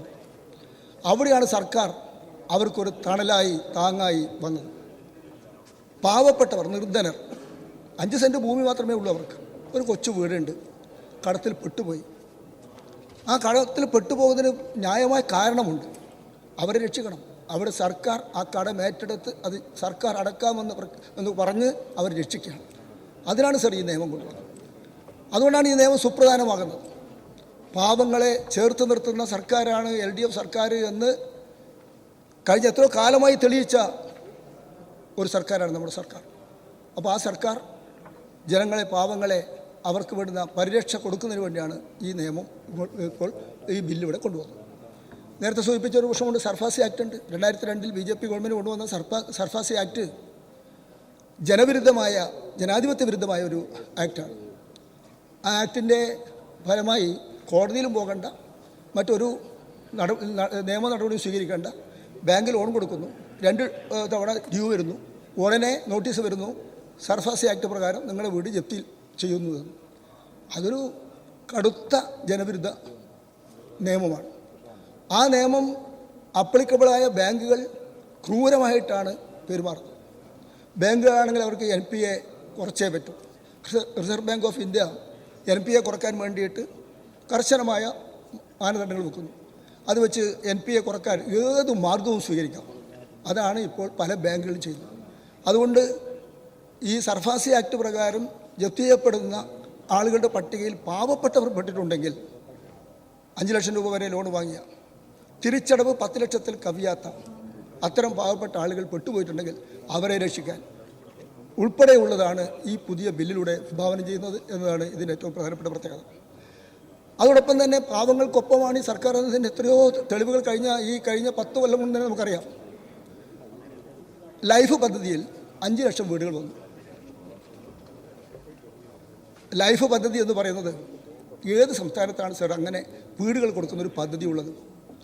ഏത് സംസ്ഥാന സർക്കാരാണ് ആളുകൾക്ക്, വീടില്ലാത്തവർക്ക് വീട് കൊടുത്തത്? ഈ കേരളത്തിൽ വീടില്ലാത്ത പാവങ്ങൾക്ക് വീട് കൊടുക്കാൻ വേണ്ടിയുള്ള പദ്ധതിയായിരുന്നു ലൈഫ്. ആ പദ്ധതി പ്രകാരം വീടില്ലാത്ത എത്രയോ പാവപ്പെട്ട ആളുകൾ അപേക്ഷ കൊടുത്ത് അവർക്ക് വീട് കിട്ടി. അത് പാവങ്ങളെ ചേർത്ത് പിടിക്കുന്ന ഏറ്റവും പ്രധാനപ്പെട്ട ഒരു തീരുമാനമാണ് 1ാം സർക്കാർ എടുത്തത്. ഇപ്പോൾ അതിനേക്കാൾ സുപ്രധാനമായ തീരുമാനം, ലൈഫ് ഉൾപ്പെടെയുള്ള വീടുകൾ കിട്ടിയ ആളുകൾ, അല്ലാതെ ഉള്ള തന്നെ വീടുള്ള ആളുകൾ, അവരുടെ വീട് ഏതെങ്കിലും സാഹചര്യത്തിൽ ലോൺ എടുത്ത് കുടുങ്ങിപ്പോയി നഷ്ടപ്പെടുന്നു എന്ന സാഹചര്യമേ ഉണ്ടാകാൻ പാടില്ല എന്നതുകൊണ്ടാണ് പുതിയ ഈ നിയമം കൂടി വരുന്നത്. ഇതോടുകൂടി ഒന്നുകൂടി നമ്മുടെ നാട്ടിലെ ജനങ്ങൾ, പാവപ്പെട്ടവർ, അവർക്ക് ആശ്വാസം നൽകുന്ന ഒരു നിലയിലേക്ക് കാര്യങ്ങൾ എത്തിയെന്നാണ് ഇതിൽ നിന്ന് വ്യക്തമാകുന്നത്. ആളുകൾക്ക് ഒന്ന് മരുന്ന് വാങ്ങാൻ, അത്യാവശ്യം വീട്ടു സാധനങ്ങൾ വാങ്ങാൻ പണമില്ലാത്തതിന് പേരിൽ ബുദ്ധിമുട്ടുന്നുണ്ടെങ്കിൽ അത്തരം ആളുകൾക്ക് വേണ്ടിയാണ് സാമൂഹ്യ സുരക്ഷാ പെൻഷൻ വന്നത്. 62 ലക്ഷം കുടുംബങ്ങൾക്കാണ് സർ കേരളത്തിലെ ഗവൺമെൻറ് സാമൂഹ്യ സുരക്ഷാ പെൻഷൻ നൽകുന്നത്. അത് ചെറിയ എണ്ണമൊന്നുമല്ല. നേരത്തെ ഈ ഗവൺമെൻറ് അധികാരത്തിൽ വരുന്നതിന് മുമ്പ്, 1ാം പിണറായി സർക്കാർ 9 കൊല്ലം മുമ്പ് അധികാരത്തിൽ വരുന്നതിന് മുമ്പ് എത്രയായിരുന്നു സർ? കേവലം ഒരു 30-32 ലക്ഷം ആളുകൾക്ക് എത്ര രൂപ? 600 രൂപ. എത്ര മാസത്തെ കുടിശ്ശിക? 18 മാസത്തെ. ആ സ്ഥാനത്താണ് ഇന്ന് അർഹതപ്പെട്ടവർക്ക് എല്ലാവർക്കും പെൻഷൻ. അപേക്ഷ വിളിച്ചപ്പോൾ 62 ലക്ഷം ആളുകൾക്കായി. 62 ലക്ഷം പേർക്കാണ് ഇപ്പോൾ പെൻഷൻ കൊടുക്കുന്നത്. 62 ലക്ഷം പേർക്ക് പെൻഷൻ കൊടുക്കുന്ന ഒരു ഗവൺമെൻറ്, അത് 600-ൽ നിന്ന് 1600-ലേക്ക് എത്തി.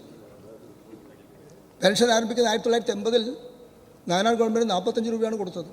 അന്ന് ഈ പെൻഷൻ കൊടുക്കുന്നത് പ്രത്യുൽപാദനപരമല്ല എന്ന് പറഞ്ഞുകൊണ്ട് എതിർത്തവരാണ് ഇന്നത്തെ UDF.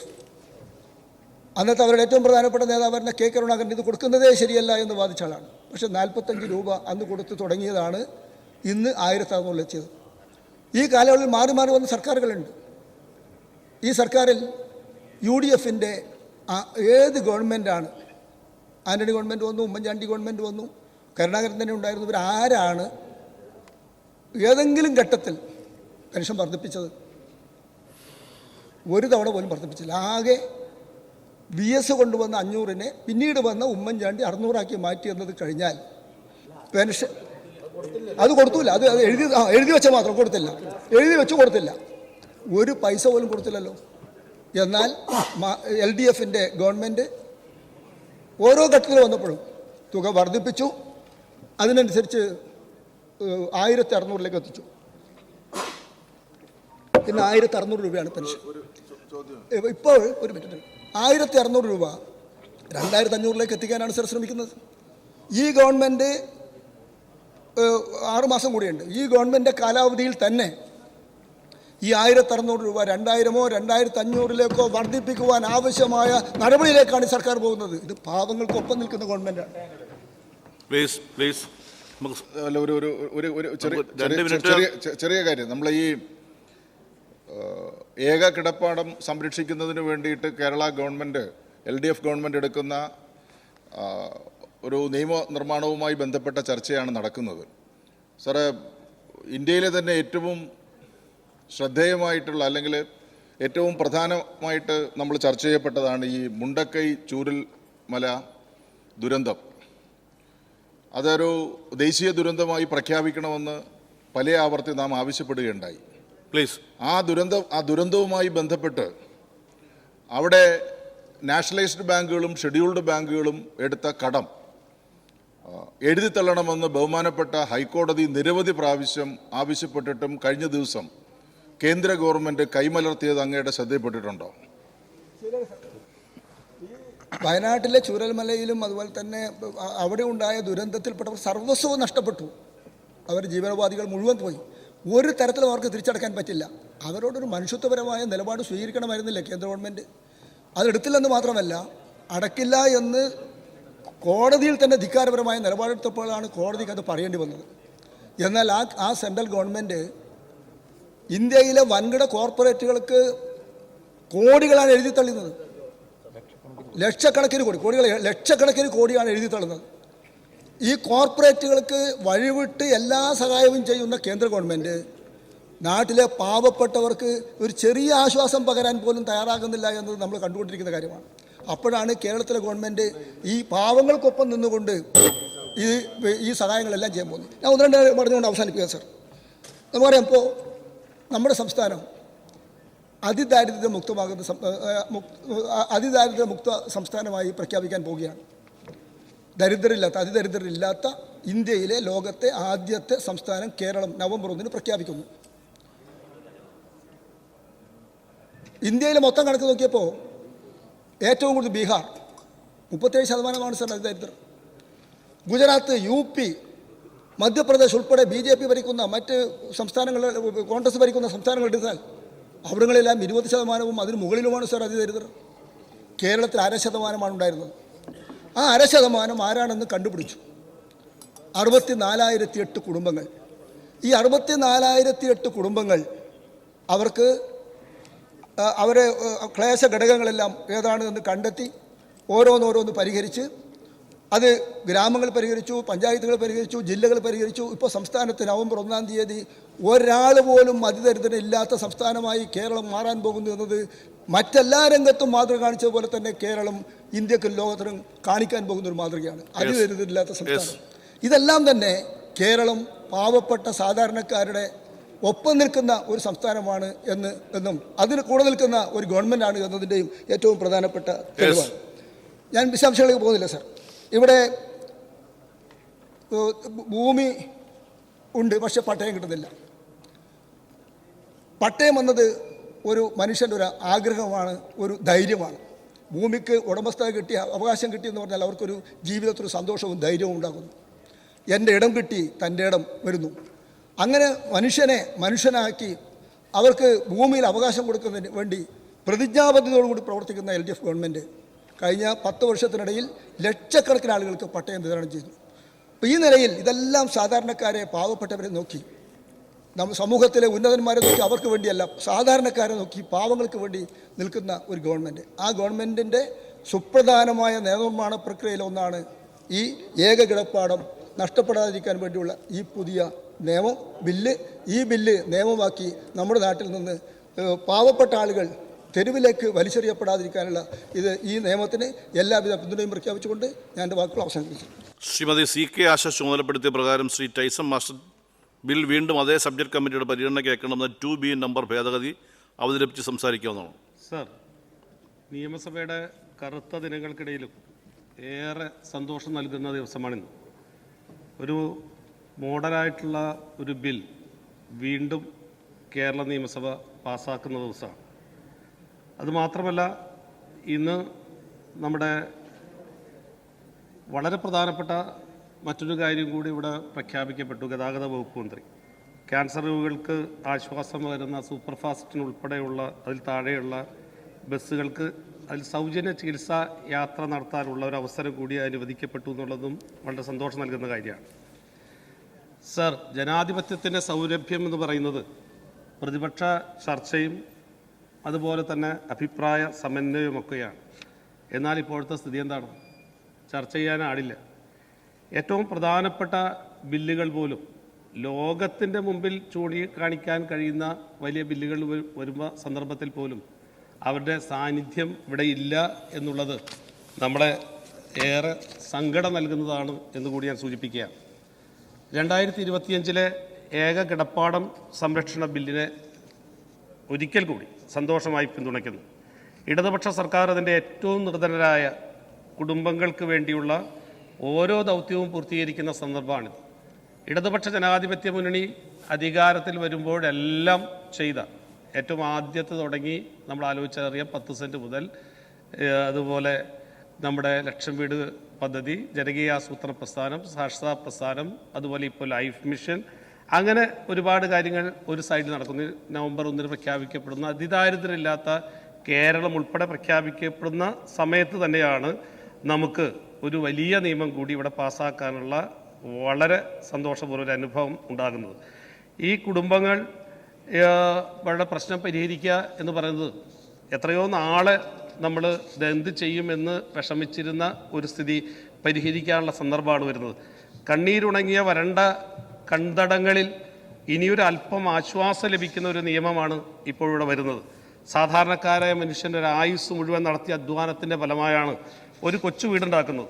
രാവന്തിയോളം പണിയെടുത്ത് സമാധാനത്തോടെ കിടക്കാൻ കഴിയുന്ന ഉറപ്പുള്ള മേൽക്കൂര ഏതൊരു മനുഷ്യൻ്റെയും ഏറ്റവും തീവ്രതയുള്ള സ്വപ്നങ്ങളിലൊന്നാണ്.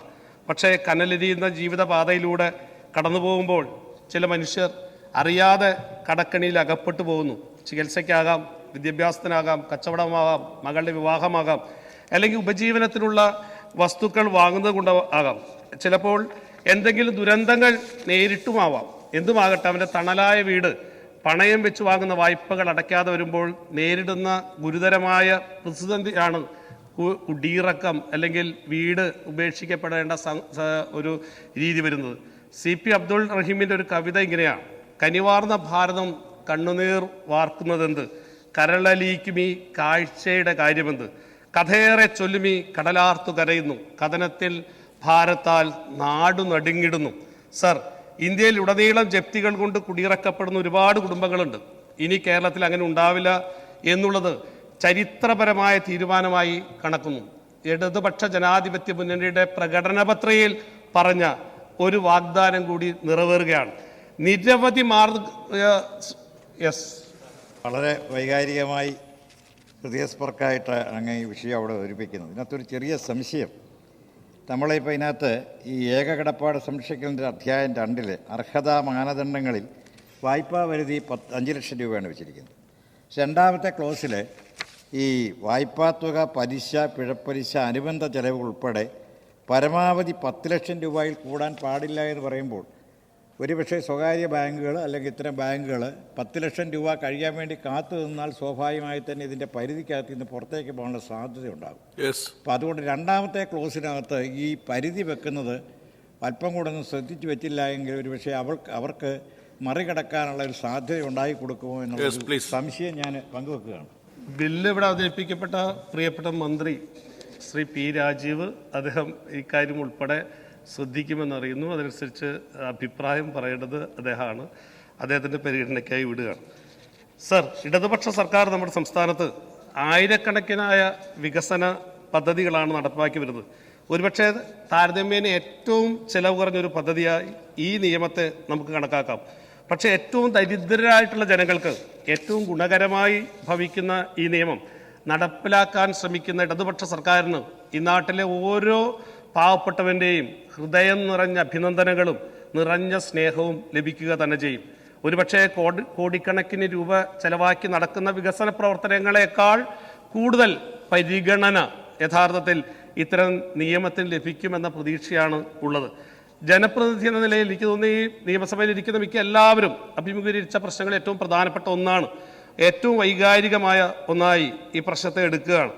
ഈ പ്രശ്നവുമായി നമ്മുടെ ഏവരുടെയും അടുത്തേക്ക് കലുഷിത മനസ്സുമായി സാധാരണക്കാരായ എത്രയോ ആളുകളാണ് നമ്മുടെയൊക്കെ ഓഫീസുകളിൽ നമ്മളെയൊക്കെ സമീപിക്കുന്നത്. അത് സർഫാസി ആക്ട് സംബന്ധിച്ചുള്ള കാര്യങ്ങളൊക്കെ ഇവിടെ പറഞ്ഞു. നമുക്ക് ഇടപെടാൻ കഴിയാത്ത രീതിയിൽ അവർക്ക് ശരിക്കും ഒരു ഇലക്ട്രിക് ഷോക്ക് അടിക്കുന്ന പോലെയാണ് അവർ ഇത്തരം ഈ ആളുകൾ ബാങ്ക് അതുമായി ബന്ധപ്പെട്ട ആളുകളൊക്കെ വന്നു നിൽക്കുമ്പോൾ അവർക്ക് തോന്നുന്നത്. മാത്രമല്ല ചിലപ്പോഴൊക്കെ ഒരു ആത്മഹത്യയിലേക്ക് നമ്മുടെ ഒരു സാധാരണക്കാരൊരു കുടുംബത്തെ തള്ളിവിടാൻ ഇത്തരം സർഫാസി അത് സംബന്ധിച്ചുള്ള നിയമങ്ങൾക്ക് കാരണമാകുന്നുണ്ട് എന്ന് നമുക്ക് കാണാൻ കഴിയും. ഇന്ത്യൻ ഭരണഘടനയുടെ അനുച്ഛേദം 246 പ്രകാരമുള്ള 7-ാം പട്ടികയിൽ ബാങ്കിംഗ് മേഖല യൂണിയൻ ലിസ്റ്റിൽപ്പെട്ടിട്ടുള്ളതാണ്. ഈ വിഷയം സംബന്ധിച്ച് നിയമനിർമ്മാണം പാർലമെന്റിനാണുള്ളത്. വൻകിട കോർപ്പറേറ്റുകളും അതുപോലെ വലിയ സാമ്പത്തിക ശക്തികളും ബാങ്കിംഗ് മേഖലയെ ആശ്രയിക്കുന്നത് പോലെയല്ല ഇടത്തരക്കാരും സമൂഹത്തിലെ താഴെത്തട്ടിലുള്ളവരും ബാങ്കുകൾ ആശ്രയിക്കുന്നത്. ആദ്യത്തെ വിഭാഗത്തിൽപ്പെട്ടുള്ള അവരെ ബിസിനസ് വിപുലീകരിക്കാനാണ്.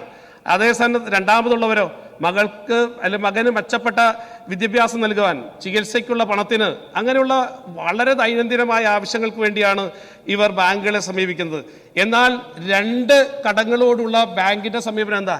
രണ്ട് സമയം എങ്ങനെയും പിടിച്ചെടുക്കാൻ ഉള്ള രീതിയിലുള്ള സമീപനം എടുക്കുന്നു. കോവിഡ് വന്ന സമയത്ത് എത്രയോ ബിസിനസ്, ചെറിയ ഇടത്തരം ബിസിനസ്സുകൾ പൂട്ടിപ്പോയി. അവരുടെ മിക്കവാറും ആളുകളൊക്കെ കണ്ടിട്ടുള്ള അവരുടെ കുടുംബാന്തരീക്ഷം എല്ലാം നമ്മൾ നേരിട്ട് അറിയുന്നതാണ്. മാത്രമല്ലല്ലോ, വെള്ളപ്പൊക്കമുണ്ടായ സമയത്ത് അതുപോലെ വലിയ പ്രശ്നമുണ്ടായി. അന്ന് അവരുടെ ഏക ആശ്രയമായിട്ടുള്ള പലതും നഷ്ടപ്പെട്ടു പോയ സന്ദർഭത്തിലും ഇത്തരം അനുഭവങ്ങൾ അവർക്ക് ബാങ്കിൽ നിന്ന് അതുപോലെ തന്നെ മറ്റു സ്ഥാപനങ്ങളിൽ നിന്നൊക്കെ ഉണ്ടായ സ്ഥിതി നമ്മൾ പരിശോധിക്കപ്പെടേണ്ടതാണ്. ഇടതുപക്ഷ ഗവൺമെൻറ് ഏറ്റവും ചരിത്ര പ്രാധാന്യമേറിയ ഒരു നടപടിയാണ് ഈ ബില്ലിലൂടെ കണ്ടെത്തുന്നത്. നമുക്ക് പഴയ അനുഭവം കോവിഡിൻ്റെ അതുപോലെ തന്നെ വെള്ളപ്പൊക്കത്തിൻ്റെ അവർ അനുഭവിക്കുന്ന മറ്റു കാര്യങ്ങളുടെ എല്ലാം സന്ദർഭത്തിൽ ഈ നിയമം വഴി അവർക്ക് ലഭിക്കും എന്ന ഉറപ്പാണ് നമുക്കുള്ളത്. എല്ലാവർക്കും ഭൂമിയും പാർപ്പിടവും ഉറപ്പുവരുത്താൻ ഏതൊരു ക്ഷേമ സർക്കാരും പ്രതിജ്ഞാബദ്ധമാണ്. ഇടതുപക്ഷ ജനാധിപത്യ മുന്നണി കൃത്യമായി പ്രഖ്യാപിച്ചു, വീട് എന്ന് പറയുന്ന ഭവനം എന്നതൊരു അവകാശമായി പ്രഖ്യാപിച്ച ഒരു കൊച്ചു സംസ്ഥാനം കേരളമല്ലാതെ മറ്റൊന്നുമില്ല എന്ന് മന്ത്രി ഇവിടെ പറഞ്ഞതാണ്. ഭാരതത്തിന്റെ ഭരണഘടനയുടെ അനുച്ഛേദത്തിൽ സമൂഹത്തിന്റെ ഭൗതിക വിഭവങ്ങളുടെ ഉടമസ്ഥതയും നിയന്ത്രണവും പൊതുനന്മയ്ക്ക് ഉതകുന്ന വിധത്തിൽ വിതരണം ചെയ്യുക എന്ന നായകത്വം ഉൾപ്പെട്ടിട്ടുള്ളതാണ്. 2021 മന്ത്രിസഭയുടെ ആദ്യ യോഗ തീരുമാനങ്ങളും 22 സർക്കാരിന് നയപ്രഖ്യാപന പ്രസംഗം ഉൾപ്പെടെ ഉള്ള കാര്യങ്ങളെല്ലാം ഇവിടെ മന്ത്രി പറഞ്ഞതുകൊണ്ട് വീണ്ടും അത്തരം കാര്യങ്ങൾ ഞാൻ ആവർത്തിക്കപ്പെടുന്നില്ല. വിവിധ വകുപ്പുകളുടെയും സ്ഥാപനങ്ങളുടെയും പദ്ധതികളുടെയും വിഭവശേഷിയും പരിശ്രമങ്ങളും ഒരുമിപ്പിക്കുന്നതിൽ എല്ലാവർക്കും ഭൂമിയും പാർപ്പിടവും എന്ന ലക്ഷ്യം കൈവരിക്കാനാണ് ഈ സർക്കാർ ലക്ഷ്യമിടുന്നത്. പൗരന്റെ പാർപ്പിടാവകാശങ്ങൾ ഒരു അവകാശമായി അംഗീകരിക്കുന്നതിനാണ് സർക്കാർ ഉദ്ദേശിക്കുന്നത്. പ്രിയരെ, വളരെ വലിയ ആ ലക്ഷ്യത്തിന്റെ പൂർത്തീകരണ വേളയിലാണ്. ലൈഫ് മിഷൻ 5 ലക്ഷം ആകുമ്പോഴേക്കും പുനർഗേഹം അതിന്റെ പൂർത്തീകരണ ഘട്ടത്തിലേക്ക് കടക്കുമ്പോഴും ഫ്ളാറ്റുകൾ ഒരുപാട് നിർമ്മിക്കപ്പെടുമ്പോഴും അതോടൊപ്പം തന്നെ SC ST പ്രത്യേകമായിട്ടുള്ള വീടുകൾ നിർമ്മിക്കുമ്പോഴും എല്ലാം നമ്മൾ ആ ലക്ഷ്യത്തോട് അടുക്കുകയാണ്. അതുകൊണ്ട് തന്നെ നമുക്ക് ഇത്തരം കാര്യങ്ങളിൽ ഇത്തരം ഒരു നിയമനിർമ്മാണം ഉണ്ടാകുമ്പോൾ അത് വളരെ അധികം ഒരു സഹായം ഉണ്ടാകുന്ന ഒറ്റ ഉള്ള ഒരു വീട് നഷ്ടപ്പെടുന്ന സ്ഥിതി എന്ന് പറയുന്നത് വലിയ ഗുരുതരാവസ്ഥയിലേക്ക് മാറും എന്നുള്ളത് കൊണ്ട് ഈ നിയമനിർമ്മാണം ഏറ്റവും പ്രസക്തമാകുകയാണ്. സാറേ, ഈ മൈക്രോ ഫിനാൻസുകളും മൾട്ടി സൊസൈറ്റികളും ഭീമമായ തുക പലിശ ഈടാക്കുന്നുണ്ട്. ഇതോടനുബന്ധമായി ഇതിനെ നിയന്ത്രിക്കാനുള്ള നിയമങ്ങൾ കൂടി കൊണ്ടുവരാൻ കഴിയുമോ? ഇത് സംബന്ധിച്ച് താങ്കളുടെ അഭിപ്രായം എന്താ? സർ, ഇത് വളരെ കൃത്യമായിട്ടുള്ളൊരു കാര്യമാണ്. നമ്മൾ നമ്മുടെ സഹകരണ പ്രസ്ഥാനങ്ങളും അതുമായി ബന്ധപ്പെട്ട് ബാങ്കും ഒക്കെ ലോൺ എടുക്കുന്നതോടൊപ്പം തന്നെ ഈ ഞങ്ങളുടെയൊക്കെ തീരപ്രദേശ സ്ഥലങ്ങളിലാണെങ്കിൽ എത്രയോ മൈക്രോ ഫിനാൻസുകളാണ് പുതുതായിട്ട് വന്നിട്ടുള്ളത്. അവർക്കൊരു നിയമമുണ്ടെന്ന് പോലും അറിയുന്നില്ല. കൊള്ള പലിശയാണ്, യഥാർത്ഥത്തിൽ അമിത പലിശയാണ് നേടുന്നത്. 5 or 6 വർഷം കഴിഞ്ഞ് 30,000 രൂപ കടമെടുത്ത ഒരാൾ ഓഫീസിൽ വന്ന് പറഞ്ഞത് ഇപ്പോൾ അടയ്ക്കാനുള്ള തുക 3 ലക്ഷമാണെന്നാണ്. അവർ മറ്റൊരു സ്ഥലത്തും അടയ്ക്കാത്ത രീതിയിലുള്ള, അടയ്ക്കാൻ പ്രസ് ചെയ്യുന്ന രീതിയിലുള്ള സമീപനം ഒക്കെ അവരെടുക്കുകയാണ്. അവർ യോഗത്തിന് വരണം, യോഗത്തിന് ആ സമയത്തിന് കൃത്യം വരണം, പൈസ കൃത്യമായിട്ട് വെക്കണം, അടച്ചില്ലെങ്കിൽ പിറ്റേ ദിവസം അതിനാവശ്യമായിട്ടുള്ള അവരെ വർത്തമാനം ഉൾപ്പെടെ വലിയ രീതിയിൽ പ്രശ്നം ഉണ്ടാക്കുന്നുണ്ട്. അത് ഗൗരവപ്പെട്ട രീതിയിൽ ഗവൺമെൻറ് ശ്രദ്ധയിൽപ്പെടും. ഈ ബില്ലിൽ അതിനുള്ള പ്രൊവിഷൻ ഉണ്ടോ, അതിനെന്തെങ്കിലും ചെയ്യാൻ കഴിയുമോ എന്നുള്ളത് ഗൗരവമായിട്ട് ആലോചിക്കണമെന്ന് കൂടി പറയാണ്. സാർ, ഞാൻ നിർത്തുകയാണ്. എത്ര നന്മയേറിയ പ്രവർത്തനങ്ങൾ നടത്തിയാലും അതിനൊരു മറുവശം കൂടി ചിലപ്പോൾ ഇതിൻ്റെ ഭാഗം ഉണ്ടായേക്കാം എന്ന് ഭയപ്പെടുന്ന ഒരാളും കൂടിയാണ് ഞാൻ. മക്കളുടെ വിവാഹം, വിദ്യാഭ്യാസം, ജീവിതോപാധി തുടങ്ങിയ കാര്യങ്ങൾക്ക് വീട് പണയപ്പെടുത്തി സാധാരണക്കാർ വായ്പ എടുക്കുന്നത് ഗ്രാമത്തിൽ 10 സെന്റ്, നഗരത്തിൽ 5 സെന്റ്. ഏറ്റവും സാധാരണക്കാരായ മനുഷ്യർക്ക് വായ്പ നിഷേധിക്കാൻ. സാർ, ഈ നല്ലൊരു ബില്ലാണ് ഗവൺമെൻറ് അവതരിപ്പിച്ചത്. ഇത് ജനങ്ങൾക്ക് അങ്ങേയറ്റം ഗുണപ്രദമായി മാറുമെന്നുള്ള കാര്യത്തിൽ സംശയമില്ല. സാർ, നമ്മുടെ കേരളത്തിൽ ഒരുപാട് നിയമനിർമ്മാണങ്ങൾ നമ്മൾ നടത്തിയിട്ടുണ്ട്. സാർ, ഇവിടെ സ്വകാര്യ പണമിടപാട് സ്ഥാപനങ്ങൾ നമ്മുടെ നാട്ടിലെ ജനങ്ങളോട് കാണിക്കുന്ന ക്രൂരമായ സമീപനത്തെ സംബന്ധിച്ച് പല സ്ഥാപനങ്ങളും പലപ്പോഴും നമ്മൾ ചർച്ച ചെയ്തിട്ടുണ്ട്. സാർ, നമ്മുടെ പൊതുമേഖലാ ബാങ്കുകൾ, ആ ബാങ്കുകൾ രൂപീകരിക്കുമ്പോൾ അതിനൊരു ലക്ഷ്യമുണ്ടായിരുന്നു. ജനങ്ങളെ സഹായിക്കുക, വായ്പ കൊടുക്കുക എന്നുള്ള ലക്ഷ്യമുണ്ടായിരുന്നു. സാർ, ഇപ്പോൾ അതൊരു കോർപ്പറേറ്റ് താല്പര്യമായി മാറിക്കഴിഞ്ഞിരിക്കുകയാണ്. സാറ് ഒരു 5 ലക്ഷം രൂപ വായ്പ എടുത്ത ഒരാൾ കൃത്യമായി പൈസ അടച്ചുകൊണ്ടിരുന്നാലും ഒരു തവണ മുടങ്ങിയാൽ സർഫാസി ആക്ടിൻ്റെ അടിസ്ഥാനത്തിൽ അവർക്കെതിരെ കർശനമായ നടപടിയെടുക്കുകയാണ് സാർ. സാർ, സ്വകാര്യ ബാങ്കുകളുടെ ഗുണ്ടകൾ പെരുമാറുന്നത് പോലെ ഈ ബാങ്കുകളുടെ ബന്ധപ്പെട്ട ഉദ്യോഗസ്ഥന്മാർ പെരുമാറുന്നു എന്നുള്ളത് വളരെ നിർഭാഗ്യകരമായിട്ടുള്ളൊരു കാര്യമാണ്. സാർ, യാതൊരു സോഷ്യൽ കമ്മിറ്റ്മെൻറ്റും ഇല്ലാതെ പിടിച്ചുപറി പോലെ അങ്ങനെ സമീപനമെടുക്കുന്ന ബാങ്കിൻ്റെ പ്രതിനിധികളുണ്ട്. സാർ, ഇത് കേരളത്തിൽ പലയിടത്തും നമുക്ക് കാണാൻ കഴിയുന്നൊരു കാര്യമാണ്. നമ്മുടെ എല്ലാം മുമ്പിൽ ഒട്ടേറെ വിഷയങ്ങൾ വരുന്നതാണ്. നല്ലതുപോലെ പണം അടച്ചുകൊണ്ടിരിക്കുന്ന ആളുകൾക്ക് ചിലപ്പോൾ കോവിഡ്, അല്ലെങ്കിൽ വീട്ടിലാരെങ്കിലും മരണപ്പെടുന്നു, അല്ലെങ്കിൽ ചികിത്സ കാരണമൊക്കെ മുടങ്ങിപ്പോകുന്നു. പക്ഷേ കഴുത്തിന് പിടിക്കുന്ന ഒരു സമീപനമാണ് പലരും സ്വീകരിക്കുന്നത്. സാർ, ഇതിനെതിരെ ഞാൻ പറഞ്ഞത് ഒരു ബഹുജന രോഷം കൂടി ഉയർന്നു വരേണ്ടതുണ്ട്. ഗവൺമെൻറ് നല്ലതുപോലെ ഇക്കാര്യത്തിൽ റെസിസ്റ്റ് ചെയ്യേണ്ട ഒരു സാഹചര്യം കൂടി ഉണ്ട്. ആ കാര്യങ്ങൾ അങ്ങയുടെ ശ്രദ്ധയിൽപ്പെട്ടിട്ടുണ്ട്. ബഹുമാനപ്പെട്ട അംഗം പറയുന്നത് വളരെ ശരിയാണ്. അതനുസരിച്ചുള്ള നിയമനിർമ്മാണത്തിലോ മറ്റോ വരുത്താൻ കഴിയുന്ന കാര്യങ്ങൾ നമ്മുടെ നിയമസഭയ്ക്ക് ഉൾപ്പെടെ ആലോചിക്കേണ്ടതുണ്ടെന്ന് കൂട്ടിച്ചേർക്കുകയാണ്. ഏതായാലും ഇത്തരം നമ്മുടെ ഈ ഒരു നിയമം വന്നു കഴിയുമ്പോൾ നിയമത്തിന് പറയുന്ന 5 സെന്റ് 10 സെന്റ് തുടങ്ങിയിട്ടുള്ളത് വരുമ്പോൾ അവർക്ക് ബാങ്കുകൾ ഇത് സാധാരണക്കാരായ മനുഷ്യർക്ക് വായ്പ നിഷേധിക്കാനുള്ള ഒരു നിയമമായി വരരുത് എന്നുകൂടി നമ്മൾ ആലോചിക്കണം. അതിനുള്ള വകുപ്പുകൾ കൂടി ഇതിൽ ചേരണം എന്നുകൂടി സൂചിപ്പിച്ചുകൊണ്ട് വളരെ സന്തോഷം ഒരിക്കൽ കൂടി രേഖപ്പെടുത്തുന്നു. ഇത് ചരിത്ര പ്രാധാന്യമുള്ള നമ്മുടെ നിയമസഭയുടെ ചരിത്രത്തിൽ തങ്കലിപികളാൽ എഴുതപ്പെടാൻ പോകുന്ന ഒരു നിയമനിർമ്മാണത്തിൻ്റെ ചർച്ചയിൽ കൂടെ പങ്കെടുക്കാൻ കഴിഞ്ഞുള്ള സന്തോഷം കൂടി പറഞ്ഞുകൊണ്ട് ഒരിക്കൽ കൂടി ഇതിനെല്ലാ പിന്തുണയും അർപ്പിച്ചുകൊണ്ട് നിർത്തട്ടെ. ബഹുമാനപ്പെട്ട മിനിസ്റ്റർ. സർ, ബഹുമാനരായ അംഗങ്ങൾ ചൂണ്ടിക്കാട്ടിയതുപോലെ ഇത് വളരെ പ്രധാനപ്പെട്ട ഒരു ചരിത്ര ഘട്ടമാണ്. ഞാൻ അതിൻ്റെ പ്രധാന ഭാഗങ്ങൾ നേരത്തെ 1-2 കാര്യങ്ങൾ സൂചിപ്പിക്കാറുണ്ട്. ഇത് ഭരണഘടനയുടെ നിർദ്ദേശക തത്വങ്ങളുണ്ട്. ആ നിർദ്ദേശക തത്വങ്ങൾ 38ഉം 39ഉം എങ്ങനെയായിരിക്കണം നമ്മൾ എടുക്കേണ്ട നടപടികൾ വെൽഫെയറുമായി ബന്ധപ്പെട്ടും എടുക്കേണ്ടത് എന്ന് വ്യക്തമാക്കുന്നതാണ്. അതിൽ 39 പറയുന്നുണ്ട്, സമൂഹത്തിൻ്റെ ഭൗതിക വിഭവങ്ങളുടെ ഉടമസ്ഥതയും നിയന്ത്രണവും പൊതു നന്മയ്ക്ക് ഏറ്റവും ഉതകുന്ന വിധത്തിൽ വിതരണം ചെയ്യണമെന്നുള്ളതാണ്. പക്ഷേ പ്രയോഗം നമുക്ക് എല്ലാവർക്കും അറിയാം, നേരെ തിരിച്ചാണ്. 39C പറയുന്നുണ്ട്, സമ്പദ്ഘടനയുടെ പ്രവർത്തനം സമ്പത്തിൻ്റെ കേന്ദ്രീകരണത്തിലേക്ക് നയിക്കാൻ പാടില്ല എന്നുള്ളതാണ്. പക്ഷെ അനുഭവം തുടർച്ചയായിട്ട് കേന്ദ്രീകരണത്തിലേക്ക് നയിച്ചുകൊണ്ടിരിക്കുന്നതാണ്. അപ്പോൾ ഈ അടിസ്ഥാനത്തിലാണ് ഈ രൂപത്തിൽ ഒരു വെൽഫെയർ നിയമനിർമ്മാണം നടത്താം എന്ന് കണ്ടത്. നേരത്തെ പറഞ്ഞതുപോലെ നമ്മുടെ അതിൻ്റെ ചരിത്രം ഞാൻ പറഞ്ഞു. ഇതുകൂടാതെ മദൻ ലൂക്കൂറിനെ പോലെയുള്ള വളരെ പ്രഗത്ഭമതികളായിട്ടുള്ള മുൻ സുപ്രീം കോടതി ജഡ്ജിമാരുടെ ഉൾപ്പെടെ നിർദ്ദേശങ്ങളും ഉപദേശങ്ങളും നമ്മൾ തേടുകയുണ്ടായി. ഇവിടെ ബഹുമാനരായ അംഗങ്ങൾ പറഞ്ഞ കുറച്ച് ഭാഗങ്ങളുണ്ട്. അതിലൊന്ന്, നേരത്തെ നമ്മൾ ധനകാര്യ സ്ഥാപനം എന്ന് കണ്ടുള്ളൂ. എന്നാൽ സബ്ജക്ട് കമ്മിറ്റിയിൽ ഉള്ള വിശദമായ ചർച്ചയ്ക്ക് ശേഷം ബാങ്കിങ് ഇതര ധനകാര്യ കമ്പനികളും ഇതിൻ്റെ പരിഗണനയിലേക്ക് കൊണ്ടുവന്നിട്ടുണ്ട്. പിന്നെ സഹകരണ സംഘം പ്രകാരം രജിസ്റ്റർ ചെയ്തതായി കരുതപ്പെടുന്നതോ ആയ സംഘം എന്ന് അർത്ഥമാക്കും, അവരും ഇതിൻ്റെ പരിധിയിൽ വരും. ഇതുകൂടാതെ നമുക്ക് വിജ്ഞാപനം ചെയ്യാൻ ഓരോ കാലഘട്ടത്തിലും ഇപ്പോൾ ഗവൺമെൻറ് KSFE, KFC ഇതെല്ലാം വിജ്ഞാപനം ചെയ്ത് അതും ഇതിൻ്റെ ഭാഗമായിട്ട് ഉൾപ്പെടുത്താൻ കഴിയും. ഇതിൽ 2 ഘടനയാണുള്ളത് സാർ. ഒന്ന് ജില്ലാതല കിടപ്പാട സംരക്ഷണ സമിതി. അതിൽ ജില്ലാ വികസന കമ്മീഷൻ ചെയർപേഴ്സൺ ആയിരിക്കും. അതുപോലെ പ്രിൻസിപ്പൽ കൃഷി ഓഫീസർ, പഞ്ചായത്ത് ഡെപ്യൂട്ടി ഡയറക്ടർ, ജില്ലാ ദുരന്ത നിവാരണ അതോറിറ്റിയുടെ പ്രതിനിധി, ഡെപ്യൂട്ടി കളക്ടർ, പിന്നെ ഒരു എക്സ് ഒഫീഷ്യോ അംഗം, ജില്ലാ ലീഡ് ബാങ്കിൻ്റെ പ്രതിനിധിയായിട്ടുള്ള ഓരോ ജില്ലയ്ക്കും ഒരു ലീഡ് ബാങ്ക് ഉണ്ട്. ആ പ്രതിനിധി കൂടിയുള്ള ജില്ലാ സമിതിയാണ്. ഈ സമിതിക്ക് അപേക്ഷ കിട്ടിക്കഴിഞ്ഞാൽ ഇവിടെ ചില ബഹുമാന്റെ അംഗങ്ങൾ സംശയം ചോദിക്കുകയുണ്ടായി.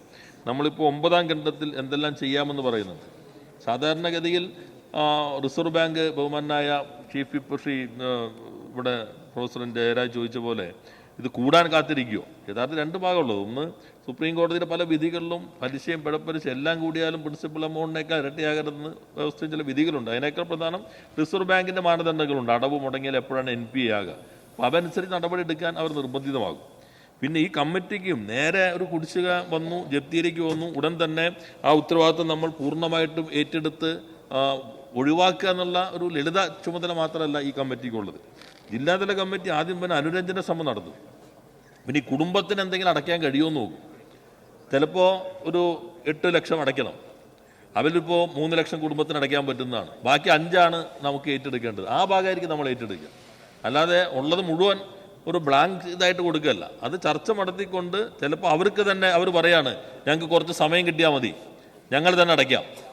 അപ്പോൾ ഗഡുക്കളായിട്ട് അതിനുള്ള അനുരഞ്ജന ശ്രമം നടത്താനുള്ള അധികാരവും തീരുമാനമെടുക്കാനുള്ള അധികാരവും ഈ കമ്മിറ്റി കൊടുത്തിട്ടുണ്ട്. പിന്നെ നേരത്തെ പറഞ്ഞ പോലെ ഭാഗികമായിട്ട് പൂർണ്ണമായിട്ട് ഏറ്റെടുക്കാം. അങ്ങനെ ഏറ്റെടുക്കുന്നത് സംബന്ധിച്ച് ഈ കാരണങ്ങളെല്ലാം പരിശോധിക്കേണ്ടതുണ്ട്. അതിന് മറ്റ് കുടുംബാംഗങ്ങൾക്ക് വേറെ സ്വത്തുണ്ടോ, അവരുടേതല്ലാത്ത കാരണങ്ങൾ, വിൽഫുൾ ഡിഫോൾട്ടേഴ്സിന് നമ്മൾ ഇതിനകത്ത് ഉൾപ്പെടുത്തില്ല. ഇപ്പോൾ ഇവിടെ പറഞ്ഞല്ലോ ഇത് ബാങ്ക് കൊടുക്കാതിരിക്കുമോ? അത് ശരി. ഇനിയിപ്പോൾ 5 സെൻറ്റ് ഉള്ള ആൾ 3 ലക്ഷം വരുമാനം താഴെയാണെങ്കിൽ ലോൺ എടുത്താൽ ഇനി അടയ്ക്കാതിരുന്നാൽ ഗവൺമെൻറ് ഏറ്റെടുത്തോളും എന്ന ചിന്ത ഇതിന് പ്രസക്തമല്ല. വിൽഫുൾ ഡെഫോൾട്ടേഴ്സിനെ ബോധപൂർവം അടവ് വീഴ്ച വരുത്തുന്ന ആളുകളൊന്നും ഇതിനകത്ത് പരിഗണനയിൽ വരില്ല. നേരത്തെ പറഞ്ഞ തങ്ങളുടേതല്ലാത്ത കാരണം കൊണ്ട് വരുന്നത് മാത്രമേ ഇതിനകത്ത് വരികയുള്ളൂ. പിന്നെ ഇതിൻ്റെ അടിസ്ഥാനത്തിൽ ഇവർ ഈ രേഖകളൊക്കെ പരിശോധിച്ച് സംസ്ഥാനതല കമ്മിറ്റിക്ക് കൊടുക്കും. സംസ്ഥാനതല കമ്മിറ്റി സെക്രട്ടറി ആസൂത്രണ സാമ്പത്തിക കാര്യ വകുപ്പാണ് അതിൻ്റെ ചെയർപേഴ്സൺ. അതിൽ വിവിധ വകുപ്പുകളുടെ പ്രതിനിധി കൂടാതെ സ്റ്റേറ്റ് ലെവൽ ബാങ്ക് കമ്മിറ്റിയുടെ പ്രതിനിധി കൂടി അതിനകത്തുണ്ടാകും. ഇത് കിട്ടിക്കഴിഞ്ഞാൽ അവരുടെ അധികാരത്തിൽ നേരെ ഇത് കൊടുക്കുക എന്നുള്ളതല്ല, ഇത് പരിശോധിച്ചിട്ട് കൊടുക്കേണ്ടതാണോ, ബാധ്യത മുഴുവൻ ഏറ്റെടുക്കണോ എന്നതിനെ സംബന്ധിച്ചുള്ള ആ തീരുമാനം നടപ്പിലാക്കാം. അല്ലെങ്കിൽ ഇതിനേക്കാളും നല്ലത് നമ്മുടെ ചില പുനരധിവാസ പദ്ധതി ലൈഫിൽ ഉൾപ്പെടുത്തുന്നതാണ് കുറേ കൂടി നല്ലത്. അല്ലെങ്കിൽ പുനർഗേഹത്തിൽ ഉൾപ്പെടുത്താം.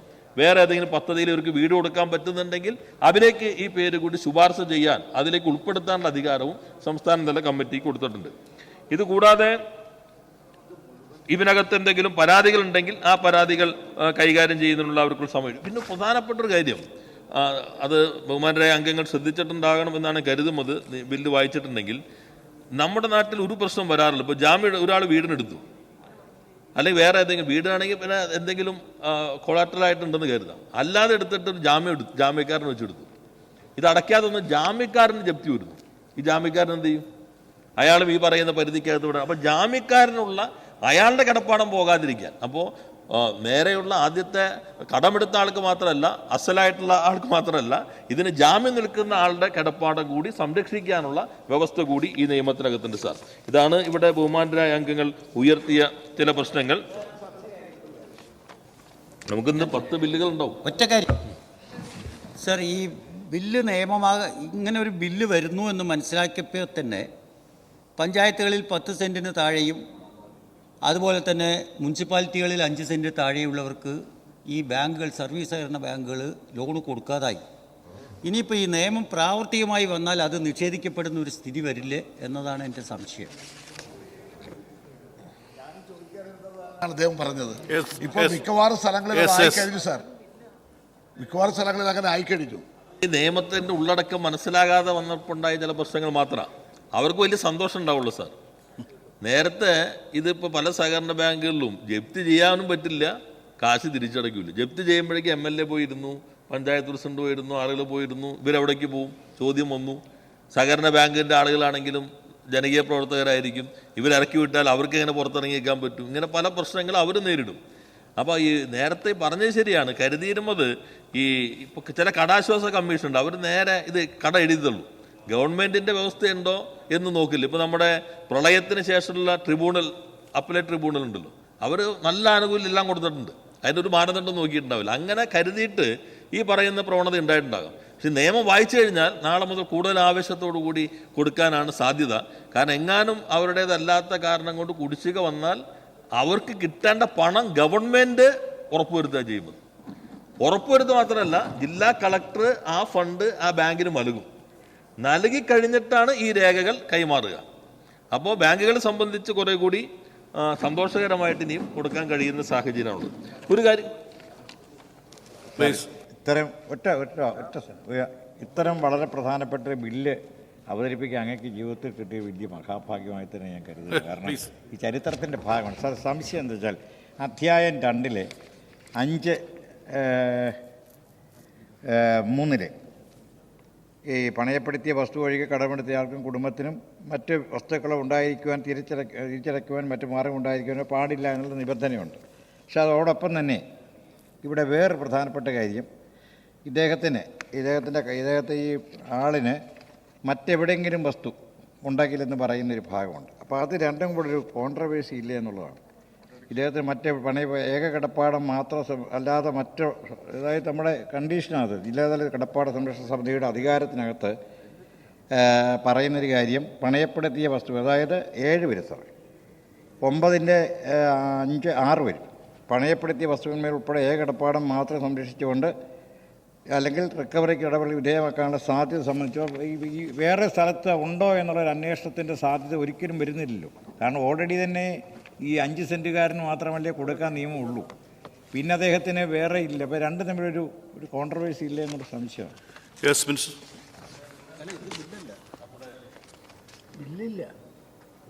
മാനദണ്ഡങ്ങളിൽ പറയുന്നുണ്ട്, മറ്റ് കടമെടുത്തയാൾ സംബന്ധിച്ച് ഈ വ്യവസ്ഥയിൽ വരുമ്പോൾ കടമെടുത്തയാൾക്കോ കുടുംബത്തിനോ സ്വന്തം പേരിലോ കൂട്ടായ പേരിലോ ഉള്ള ആകെ ഭൂമിയുടെ വിസ്തൃതി ഇത്രയായിരിക്കണം. അവർക്ക് മറ്റൊരിടത്തും സ്ഥലമുണ്ടാകാൻ പാടില്ല എന്നതും 3 പറയുന്നുണ്ട്. പണം പെടുത്തിയ വസ്തു ഒഴികെ കടം എടുത്തിയ ആൾക്കും അത് കമ്മിറ്റിക്ക് പരിശോധിക്കാം. എന്നാലും അതാണ് അതിനകത്ത് വ്യവസ്ഥ ചെയ്യുന്നത്. കാരണം എവിടെയെങ്കിലും ഉണ്ടെന്ന് വന്നാൽ അപ്പോൾ ഈ അപേക്ഷയോടുകൂടി റിജക്റ്റ് ചെയ്യുന്നുള്ളതാണ് ആ ഭാഗത്ത് സൂചിപ്പിച്ചിട്ടുള്ളത്. ഇനി ക്ലോസ് ടു ക്ലോസ് എടുക്കുമ്പോൾ എന്തെങ്കിലും ഭേദഗതി ഉണ്ടെങ്കിൽ ആ ഭാഗത്ത് നമുക്ക് നോക്കുകയും ചെയ്യാം. ഒരു കാര്യം കൂടി സൂചിപ്പിക്കാൻ ആഗ്രഹിക്കുന്നു സാർ, ഇന്ന് അങ്ങ് പറഞ്ഞത് ശരിയാണ്, ബഹുമാനപ്പെട്ട മുഖ്യമന്ത്രിക്ക് വേണ്ടി ഈ നിയമം പൈലറ്റ് ചെയ്യാനും ഇന്ന് കൺസിഡറേഷൻ പാസിങ്ങിലും സംസാരിക്കാനും കഴിഞ്ഞത് ഒരു നിയമസഭാ അംഗമെന്ന നിലയിലുള്ള ഏറ്റവും പ്രധാനപ്പെട്ട ഒന്നായി ഞാൻ കരുതുന്നു. ഇതുവരെ പല നിയമങ്ങളും ഇവിടെ അവതരിപ്പിക്കാൻ കഴിഞ്ഞിട്ടുണ്ടെങ്കിലും അതിൽ ഏറ്റവും പ്രധാനപ്പെട്ട ഒരു നിയമമായി തന്നെയാണ് ഞാൻ കരുതുന്നത്. എന്നാൽ ഇന്ന് ഇത് നമ്മൾ ചർച്ച ചെയ്യുമ്പോൾ ഒരു പ്രത്യേകത കൂടിയുണ്ട് സാർ. ഇന്ന് നമ്മൾ മാധ്യമങ്ങളിലെല്ലാം വായിച്ചൊരു വാർത്തയുണ്ട്, ഒരു പ്രകൃതി ദുരന്തമുണ്ടായി, മനുഷ്യർ ജീവൻ നഷ്ടപ്പെടുന്നു, എല്ലാം നഷ്ടപ്പെടുന്നു, കൃഷി നഷ്ടപ്പെടുന്നു, അവർക്കുള്ള എല്ലാം നഷ്ടപ്പെട്ട് നിസ്സഹായരായി നിൽക്കുന്ന മനുഷ്യർ. ആ മനുഷ്യരുടെ അവരുടെ വായ്പയ്ക്ക് ജപ്തി നോട്ടീസുമായിട്ട് ബാങ്കുകൾ വരികയാണ്. ബാങ്ക് വരുമ്പോൾ കോടതി സുവമോട്ടോ അതിനകത്ത് ഇടപെടുന്ന ഘട്ടത്തിൽ കേന്ദ്രം നൽകിയ അഫിഡാവിറ്റ് ഇവർക്കൊരു സഹായം നൽകാൻ, ഇവരുടെ വായ്പ എഴുതിത്തള്ളാൻ ഞങ്ങൾക്ക് നിയമത്തിൽ വ്യവസ്ഥയില്ല എന്നുള്ളതാണ്. അവിടെ നമ്മൾ കാണേണ്ടത് സാർ, യഥാർത്ഥത്തിൽ നിയമത്തിൽ വ്യവസ്ഥ ഉണ്ടായിരുന്നു. ദേശീയ ദുരന്ത നിവാരണ നിയമത്തിൽ 13-ാം വകുപ്പ് അത്തരത്തിൽ അധികാരം നൽകുന്ന വകുപ്പായിരുന്നു. ഈ ദുരന്തം ഉണ്ടായതിനു ശേഷം നമ്മൾ ആദ്യം 2024 ആഗസ്റ്റ് 17 മെമ്മോറണ്ടം കൊടുത്തു. നവംബർ 23 വിശദമായ മെമ്മോറണ്ടം എടുത്തു. എന്നാൽ 2025 മാർച്ച് 29 കേന്ദ്രം ആ നിയമം ഭേദഗതി ചെയ്തിട്ട് ഈ തീവ്ര ദുരന്തത്തിൽപ്പെടുന്ന ആളുകൾക്ക് കടം എഴുതിത്തള്ളാൻ നിയമത്തിലുണ്ടായിരുന്ന വ്യവസ്ഥ ഇല്ലാതാക്കിയിട്ട് ഹൈക്കോടതി വന്ന് പറയുകയാണ് നിയമത്തിൽ വ്യവസ്ഥയില്ല സാർ എന്നുള്ളത്. അപ്പോഴാണ് നമുക്ക് അധികാരമില്ല എന്ന് സർഫാസിയെ സംബന്ധിച്ച് ഈ നിയമസഭാ കമ്മിറ്റി തന്നെ കണ്ടു. അതുപോലെ തന്നെ നമ്മൾ ഈ ഗവൺമെൻറ് വന്നതിന് ശേഷം നിയമിച്ച വിദഗ്ധ സമിതി പറഞ്ഞു മറ്റ് നിയമോപദേശത്തിലും നിങ്ങൾക്ക് അധികാരമില്ല എന്ന് പറയുമ്പോൾ ഒരു ഗവൺമെൻറ്, ജനങ്ങൾക്കൊപ്പം നിൽക്കുന്ന ഗവൺമെൻറ് എന്ത് ചെയ്യണമെന്ന കാഴ്ചപ്പാടോടുകൂടി സാമ്പത്തികമായ ബാധ്യത കൂടി ഏറ്റെടുത്തുകൊണ്ട് ഇല്ലാത്ത നിയമം ഉണ്ടാക്കുന്ന ബദലാണ് ഈ സർക്കാരിൻ്റെ പ്രത്യേകത സാർ.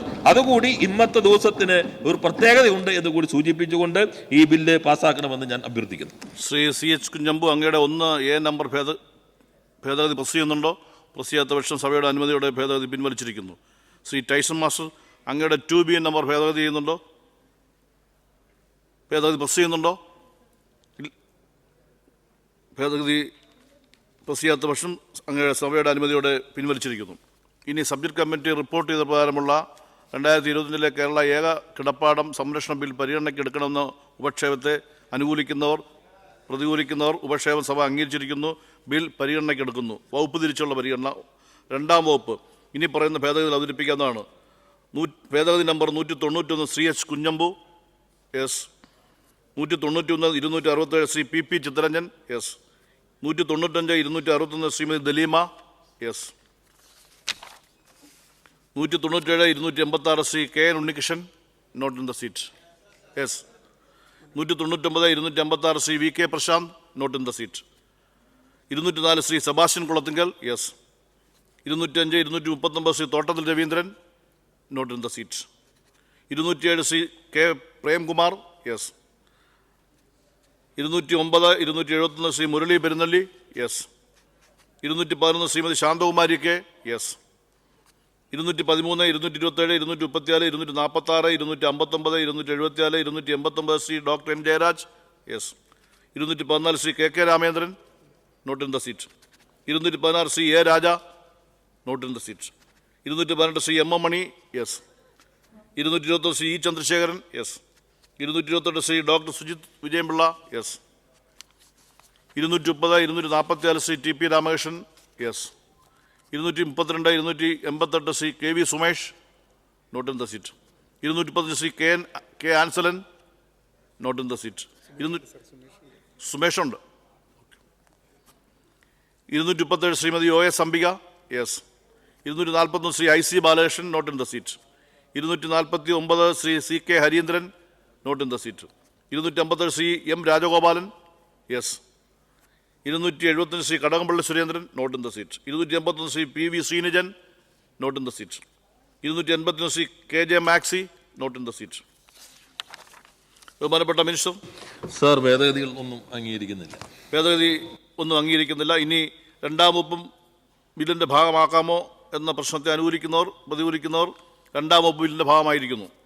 3-ാം വകുപ്പ് ഇനി പറയുന്ന ഭേദഗതികൾ അവതരിപ്പിക്കാവുന്നതാണ്. ഭേദഗതി number 292 Shri PT Rahim yes, ഭേദഗതി number 300 Shri H Kunhambu yes, 302 Shri TI Madhusoodanan yes.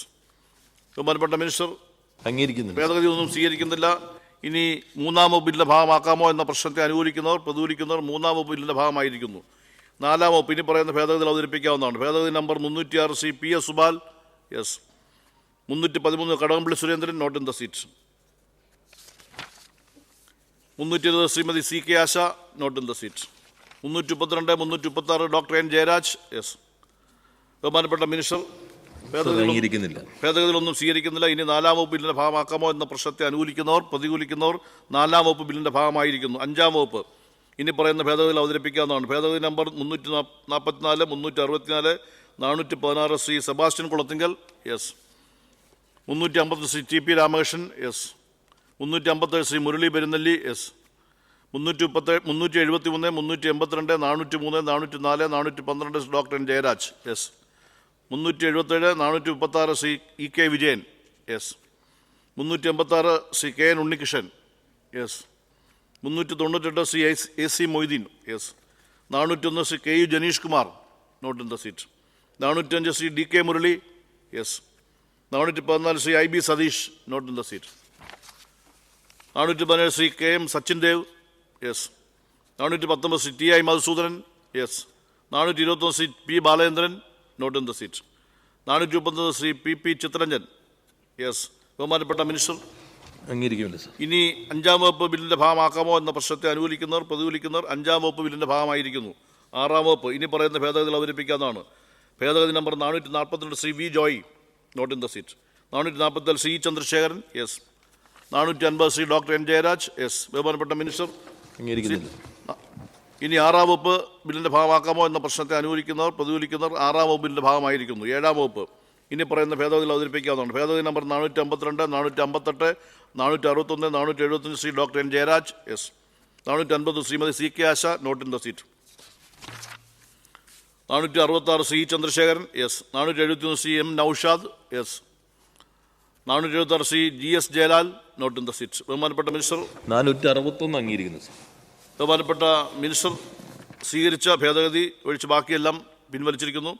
ഇനി 7ാം വകുപ്പ് ബില്ലിൻ്റെ ഭാഗമാക്കാമോ എന്ന പ്രശ്നത്തെ അനുകൂലിക്കുന്നവർ പ്രതികൂലിക്കുന്നവർ 7ാം വകുപ്പ് ബില്ലിൻ്റെ ഭാഗമായിരിക്കുന്നു. 8ാം വകുപ്പ് ഇനി പറയുന്ന ഭേദഗതി അവതരിപ്പിക്കാവുന്നതാണ്. ഭേദഗതി number 482 Shri P Balendran, not in the seat. 488, 491 doctor N Jayaraj, yes. ബഹുമാനപ്പെട്ട മിനിസ്റ്റർ സർ അംഗീകരിക്കുന്നില്ല. ഭേദഗതികളൊന്നും അംഗീകരിക്കുന്നില്ല. ഇനി 8ാം വകുപ്പ് ബില്ലിൻ്റെ ഭാഗമാക്കാമോ എന്ന പ്രശ്നത്തെ അനുകൂലിക്കുന്നവർ പ്രതികൂലിക്കുന്നവർ 8ാം വകുപ്പ് ബില്ലിൻ്റെ ഭാഗമായിരിക്കുന്നു. 9ാം വകുപ്പ് ഇനി പറയുന്ന ഭേദഗതികൾ അവതരിപ്പിക്കാവുന്നതാണ്. ഭേദഗതി നമ്പർ 494, 537, 538, 542, 544 മുതൽ 546 വരെ, 557 മുതൽ 559 വരെ doctor N Jayaraj, yes. 495, 516 doctor Shri G S Jayalal, not in the seat. 506, 530 Shri Chandrasekharan, yes. 532 Shri K Vijayan, yes.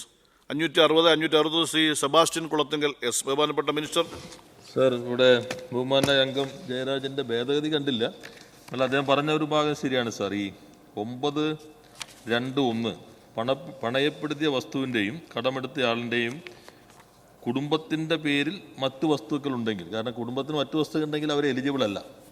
അപ്പോൾ പിന്നെ മറ്റു വസ്തുക്കൾ, അപ്പോൾ ആ ഭാഗം പണയപ്പെടുത്തിയ വസ്തുവിൻ്റെ നിർണ്ണയിക്കപ്പെട്ട രീതിയിൽ കണക്കാക്കിയ കമ്പോള വില ഉൾപ്പെടെയുള്ള ആസ്തി നിർണ്ണയ സ്റ്റേറ്റ്മെൻറ്റ്, അപ്പോൾ ആ കടമെടുത്തയാളുടെ കുടുംബത്തിൻ്റെ പേര് മറ്റു വസ്തുക്കൾ ഉണ്ടെങ്കിൽ എന്നുള്ളത് ഡിലീറ്റ് ചെയ്യാവുന്നതാണ്.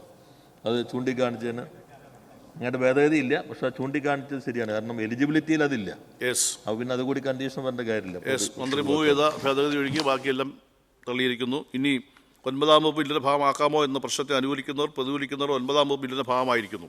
10ാം വകുപ്പ് ഇനി പറയുന്ന ഭേദഗതിയിൽ അവതരിപ്പിക്കാവുന്നതാണ്. ഭേദഗതി number 562, 568 doctor N Jayaraj, yes. ബഹുമാനപ്പെട്ട മിനിസ്റ്റർ അംഗീകരിക്കുന്നില്ല. ഭേദഗതികളൊന്നും അംഗീകരിക്കുന്നില്ല. ഇനി 10ാം വകുപ്പ് ബില്ലിൻ്റെ ഭാഗമാക്കാമോ എന്ന പ്രശ്നത്തെ അനുകൂലിക്കുന്നവർ പ്രതികൂലിക്കുന്നവർ 10ാം വകുപ്പ് ബില്ലിൻ്റെ ഭാഗമായിരിക്കുന്നു.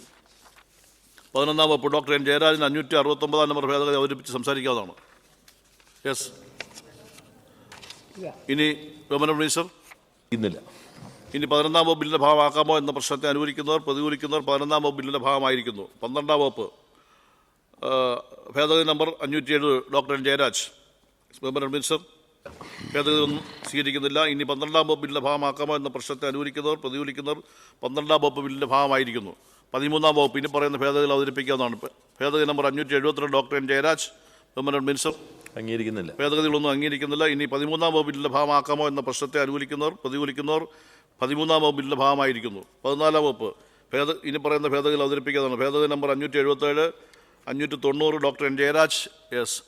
578 doctor Shri P S Subal, yes. ബഹുമാനപ്പെട്ട മിനിസ്റ്റർ അംഗീകരിക്കുന്നില്ല സർ. ഭേദഗതികളൊന്നും അംഗീകരിക്കുന്നില്ല. ഇനി 14ാം വകുപ്പ് ബില്ലിൻ്റെ ഭാഗമാക്കാമോ എന്ന പ്രശ്നത്തെ അനുകൂലിക്കുന്നവർ പ്രതികൂലിക്കുന്നവർ 14ാം വകുപ്പ് ബില്ലിൻ്റെ ഭാഗമായിരിക്കുന്നു. 15ാം വകുപ്പ് ഇനി പറയുന്ന ഭേദഗതികൾ അവതരിപ്പിക്കുന്നതാണ്. ഭേദഗതി number 593, 603, 609 doctor N Jayaraj, yes. 597 Shri K Vijayan, yes. 602, 606 Shri Sebastian Kulathingal, yes. ബഹുമാനപ്പെട്ട minister sir 610 E Chandrasekharan, yes. Sir 597 Shri K Vijayan നൽകിയ ഭേദഗതി അംഗീകരിക്കുന്നു. 609 ഡോക്ടർ എൻ ജയരാജൻ്റെ ഭേദഗതി അംഗീകരിക്കുന്നു. ബഹുമാനപ്പെട്ട മിനിസ്റ്റർ സ്വീകരിച്ച ഭേദഗതി ഒഴികെ ബാക്കിയെല്ലാം തള്ളിയിരിക്കുന്നു. ഇനി 15ാം വകുപ്പ് ബില്ലിൻ്റെ ഭാഗമാക്കാമോ എന്ന പ്രശ്നത്തെ അനുകൂലിക്കുന്നവർ പ്രതികൂലിക്കുന്നവർ 15ാം വകുപ്പ് ബില്ലിൻ്റെ ഭാഗമായിരിക്കുന്നു. 16ാം വകുപ്പ് ഇനി പറയുന്ന ഭേദഗതികൾ അവതരിപ്പിക്കാവുന്നതാണ്. ഭേദഗതി number 616, 621, 625 Shri Sebastian Kulathunkal, yes. 617, 622, 627 doctor N Jayaraj, yes. ബഹുമാനപ്പെട്ട മിനിസ്റ്റർ അംഗീകരിക്കുന്നില്ല സർ.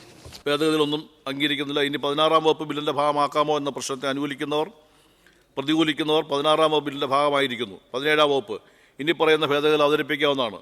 ഭേദഗതി number 628 Shri G S Jayalal, not in the seat. ബഹുമാനപ്പെട്ട മിനിസ്റ്റർ അംഗീകരിക്കുന്നില്ല. ഭേദഗതി അംഗീകരിക്കുന്നില്ല. ഇനി 17ാം വകുപ്പ് ബില്ലിൻ്റെ ഭാഗമാക്കാമോ എന്ന പ്രശ്നത്തെ അനുകൂലിക്കുന്നവർ പ്രതികൂലിക്കുന്നവർ 17ാം വകുപ്പ് ബില്ലിൻ്റെ ഭാഗമായിരിക്കുന്നു. 18ാം വകുപ്പ് ഡോക്ടർ എൻ ജയരാജ്, 633, എസ്. ബഹുമാനപ്പെട്ട മിനിസ്റ്റർ അംഗീകരിക്കുന്നില്ല. ഭേദഗതി അംഗീകരിക്കുന്നില്ല. ഇനി 18ാം വകുപ്പ് ബില്ലിൻ്റെ ഭാഗമാക്കാമോ എന്ന പ്രശ്നത്തെ അനുകൂലിക്കുന്നവർ പ്രതികൂലിക്കുന്നവർ 18ാം വകുപ്പ് ബില്ലിൻ്റെ ഭാഗമായിരിക്കുന്നു. 19ാം വകുപ്പ് ഡോക്ടർ എൻ ജയരാജ്, 634. ബഹുമാനപ്പെട്ട മിനിസ്റ്റർ അംഗീകരിക്കുന്നില്ല. ഭേദഗതി അംഗീകരിക്കുന്നില്ല. ഇനി 19ാം വകുപ്പ് ബില്ലിൻ്റെ ഭാഗമാക്കാമോ എന്ന പ്രശ്നത്തെ അനുകൂലിക്കുന്നവർ പ്രതികൂലിക്കുന്നവർ 19ാം വകുപ്പ് ബില്ലിൻ്റെ ഭാഗമായിരിക്കുന്നു. 20-ാം വകുപ്പ് ഇനി പറയുന്ന ഭേദഗതികൾ അവതരിപ്പിക്കാവുന്നതാണ്. ഭേദഗതി number 635 doctor N Jayaraj S. 636 Shri Sebastian Kulathingal. ബഹുമാനപ്പെട്ട മിനിസ്റ്റർ. സർ 636 ശ്രീ സെബാസ്റ്റ്യൻ കുളത്തിങ്കലിൻ്റെ ഭേദഗതി അംഗീകരിക്കും. ബഹുമാനപ്പെട്ട മിനിസ്റ്റർ സ്വീകരിച്ച ഭേദഗതികൾ ഒഴികെ ബാക്കിയെല്ലാം പിൻവലിച്ചിരിക്കുന്നു. ഇനി 20-ാം വകുപ്പ് ബില്ലിൻ്റെ ഭാഗമാക്കാമോ എന്ന പ്രശ്നത്തെ അനുകൂലിക്കുന്നവർ പ്രതികൂലിക്കുന്നവർ 20-ാം വകുപ്പ് ബില്ലിൻ്റെ ഭാഗമായിരിക്കുന്നു. 21-ാം വകുപ്പ് ഇനി പറയുന്ന ഭേദഗതികൾ അവതരിപ്പിക്കാതാണ്. ഭേദഗതി number 637 doctor N Jayaraj. 641 646 Sebastian Kulathingal. ബഹുമാനപ്പെട്ട മിനിസ്റ്റർ.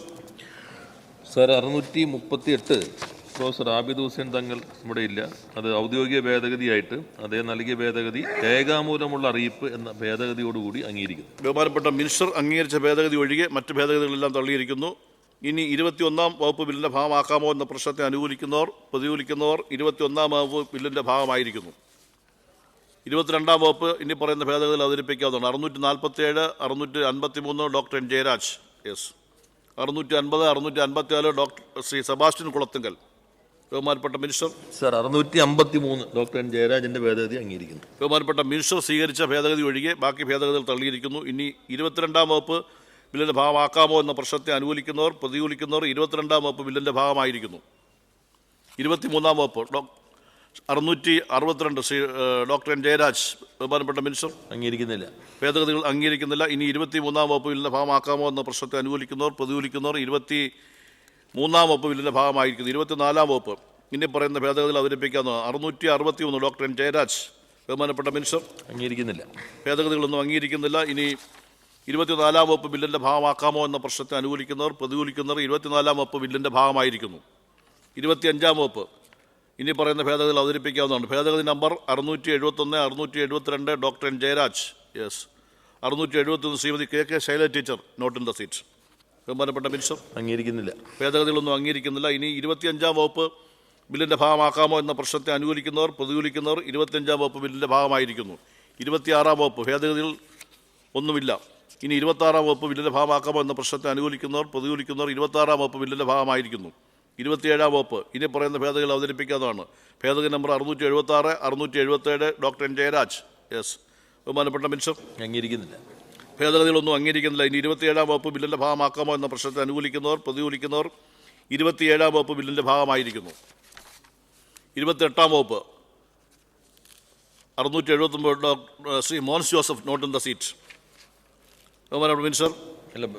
ഭേദഗതികളൊന്നും അംഗീകരിക്കുന്നില്ല. ഇനി 28-ാം വകുപ്പ് ഭേദഗതി ഒന്നും ഇല്ലല്ലോ. ഇല്ലല്ല. 28-ാം വകുപ്പ് ബില്ലിൻ്റെ ഭാഗമാക്കാമോ എന്ന പ്രശ്നത്തെ അനുകൂലിക്കുന്നവർ പ്രതികൂലിക്കുന്നവർ 28-ാം വകുപ്പ് ബില്ലിൻ്റെ ഭാഗമായിരിക്കുന്നു. 29-ാം വകുപ്പ് ഇനി പറയുന്ന ഭേദഗതികൾ അവതരിപ്പിക്കാവുന്നതാണ്. 680 681 ഡോക്ടർ എൻ ജയരാജ്. ബഹുമാനപ്പെട്ട മിനിസ്റ്റർ. അംഗീകരിക്കുന്നില്ല. ഭേദഗതി അംഗീകരിക്കുന്നില്ല. ഇനി 29-ാം വകുപ്പ് ബില്ലിൻ്റെ ഭാഗമാക്കാമോ എന്ന പ്രശ്നത്തെ അനുകൂലിക്കുന്നവർ പ്രതികൂലിക്കുന്നവർ 29-ാം വകുപ്പ് ബില്ലിൻ്റെ ഭാഗമായിരിക്കുന്നു. 30-ാം വകുപ്പ് 30-ാം വകുപ്പിൽ ഭേദഗതികളൊന്നുമില്ല. ഇനി 30-ാം വകുപ്പ് ബില്ലിൻ്റെ ഭാഗമാക്കാമോ എന്ന പ്രശ്നത്തെ അനുകൂലിക്കുന്നവർ പ്രതികൂലിക്കുന്നവർ 30-ാം വകുപ്പ് ബില്ലിൻ്റെ ഭാഗമായിരിക്കുന്നു. 31-ാം വകുപ്പ് ഭേദഗതിയില്ല. 31-ാം വകുപ്പ് ബില്ലിൻ്റെ ഭാഗമാക്കാമോ എന്ന പ്രശ്നത്തെ അനുകൂലിക്കുന്നവർ പ്രതികൂലിക്കുന്നവർ 31-ാം വകുപ്പ് ബില്ലിൻ്റെ ഭാഗമായിരിക്കുന്നു. 32-ാം വകുപ്പ് ഭേദഗതിയില്ല. 32-ാം വകുപ്പ് ബില്ലിൻ്റെ ഭാഗമാക്കാമോ എന്ന പ്രശ്നത്തെ അനുകൂലിക്കുന്നവർ പ്രതികൂലിക്കുന്നവർ 32-ാം വകുപ്പ് ബില്ലിൻ്റെ ഭാഗമായിരിക്കുന്നു. 1-ാം വകുപ്പും പീഠികയും പേരും ഇനി പറയുന്ന ഭേദഗതികൾ അവതരിപ്പിക്കാവുന്നതാണ്. ഭേദഗതി number 114 127 Shri K Vijayan yes. 119 Shrimati Daleema yes. 120 Shri K J Maxi not in the seat. 122 Shri H Kunhambu yes. 127 148 doctor N Jayaraj yes. 138 Shri K T Jaleel yes S.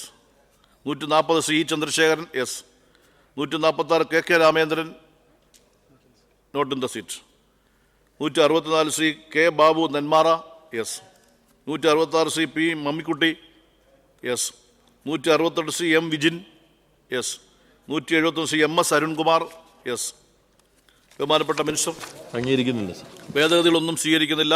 ഇനി 1-ാം വകുപ്പും പീഠികയും പേരും ബില്ലിൻ്റെ ഭാഗമാക്കാമോ എന്ന പ്രശ്നത്തെ അനുകൂലിക്കുന്നവർ പ്രതികൂലിക്കുന്നവർ 1-ാം വകുപ്പും പീഠികയും പേരും ബില്ലിൻ്റെ ഭാഗമായിരിക്കുന്നു. 3-ാം വായന. ബഹുമാനപ്പെട്ട മുഖ്യമന്ത്രിക്ക് വേണ്ടി ബഹുമാനപ്പെട്ട നിയമം കയർ വകുപ്പ് മന്ത്രി 2025 കേരള ഏക കിടപ്പാടം സംരക്ഷണ ബിൽ പാസ്സാക്കണമെന്ന് ഉപക്ഷേപം അവതരിപ്പിക്കേണ്ടതാണ്. സർ 2025 കേരള ഏക കിടപ്പാടം സംരക്ഷണ ബിൽ പാസ്സാക്കണമെന്ന ഉപക്ഷേപം ഞാൻ അവതരിപ്പിക്കും. ഉപക്ഷേപത്തെ പിന്താങ്ങേണ്ടതാണ്. ഇനി 2025 കേരള ഏക കിടപ്പാടം സംരക്ഷണ ബിൽ പാസ്സാക്കണമെന്ന ഉപക്ഷേപത്തെ അനുകൂലിക്കുന്നവർ, പ്രതികൂലിക്കുന്നവർ ഉപക്ഷേപം സഭ അംഗീകരിച്ചിരിക്കുന്നു. ബിൽ പാസ്സായിരിക്കുന്നു.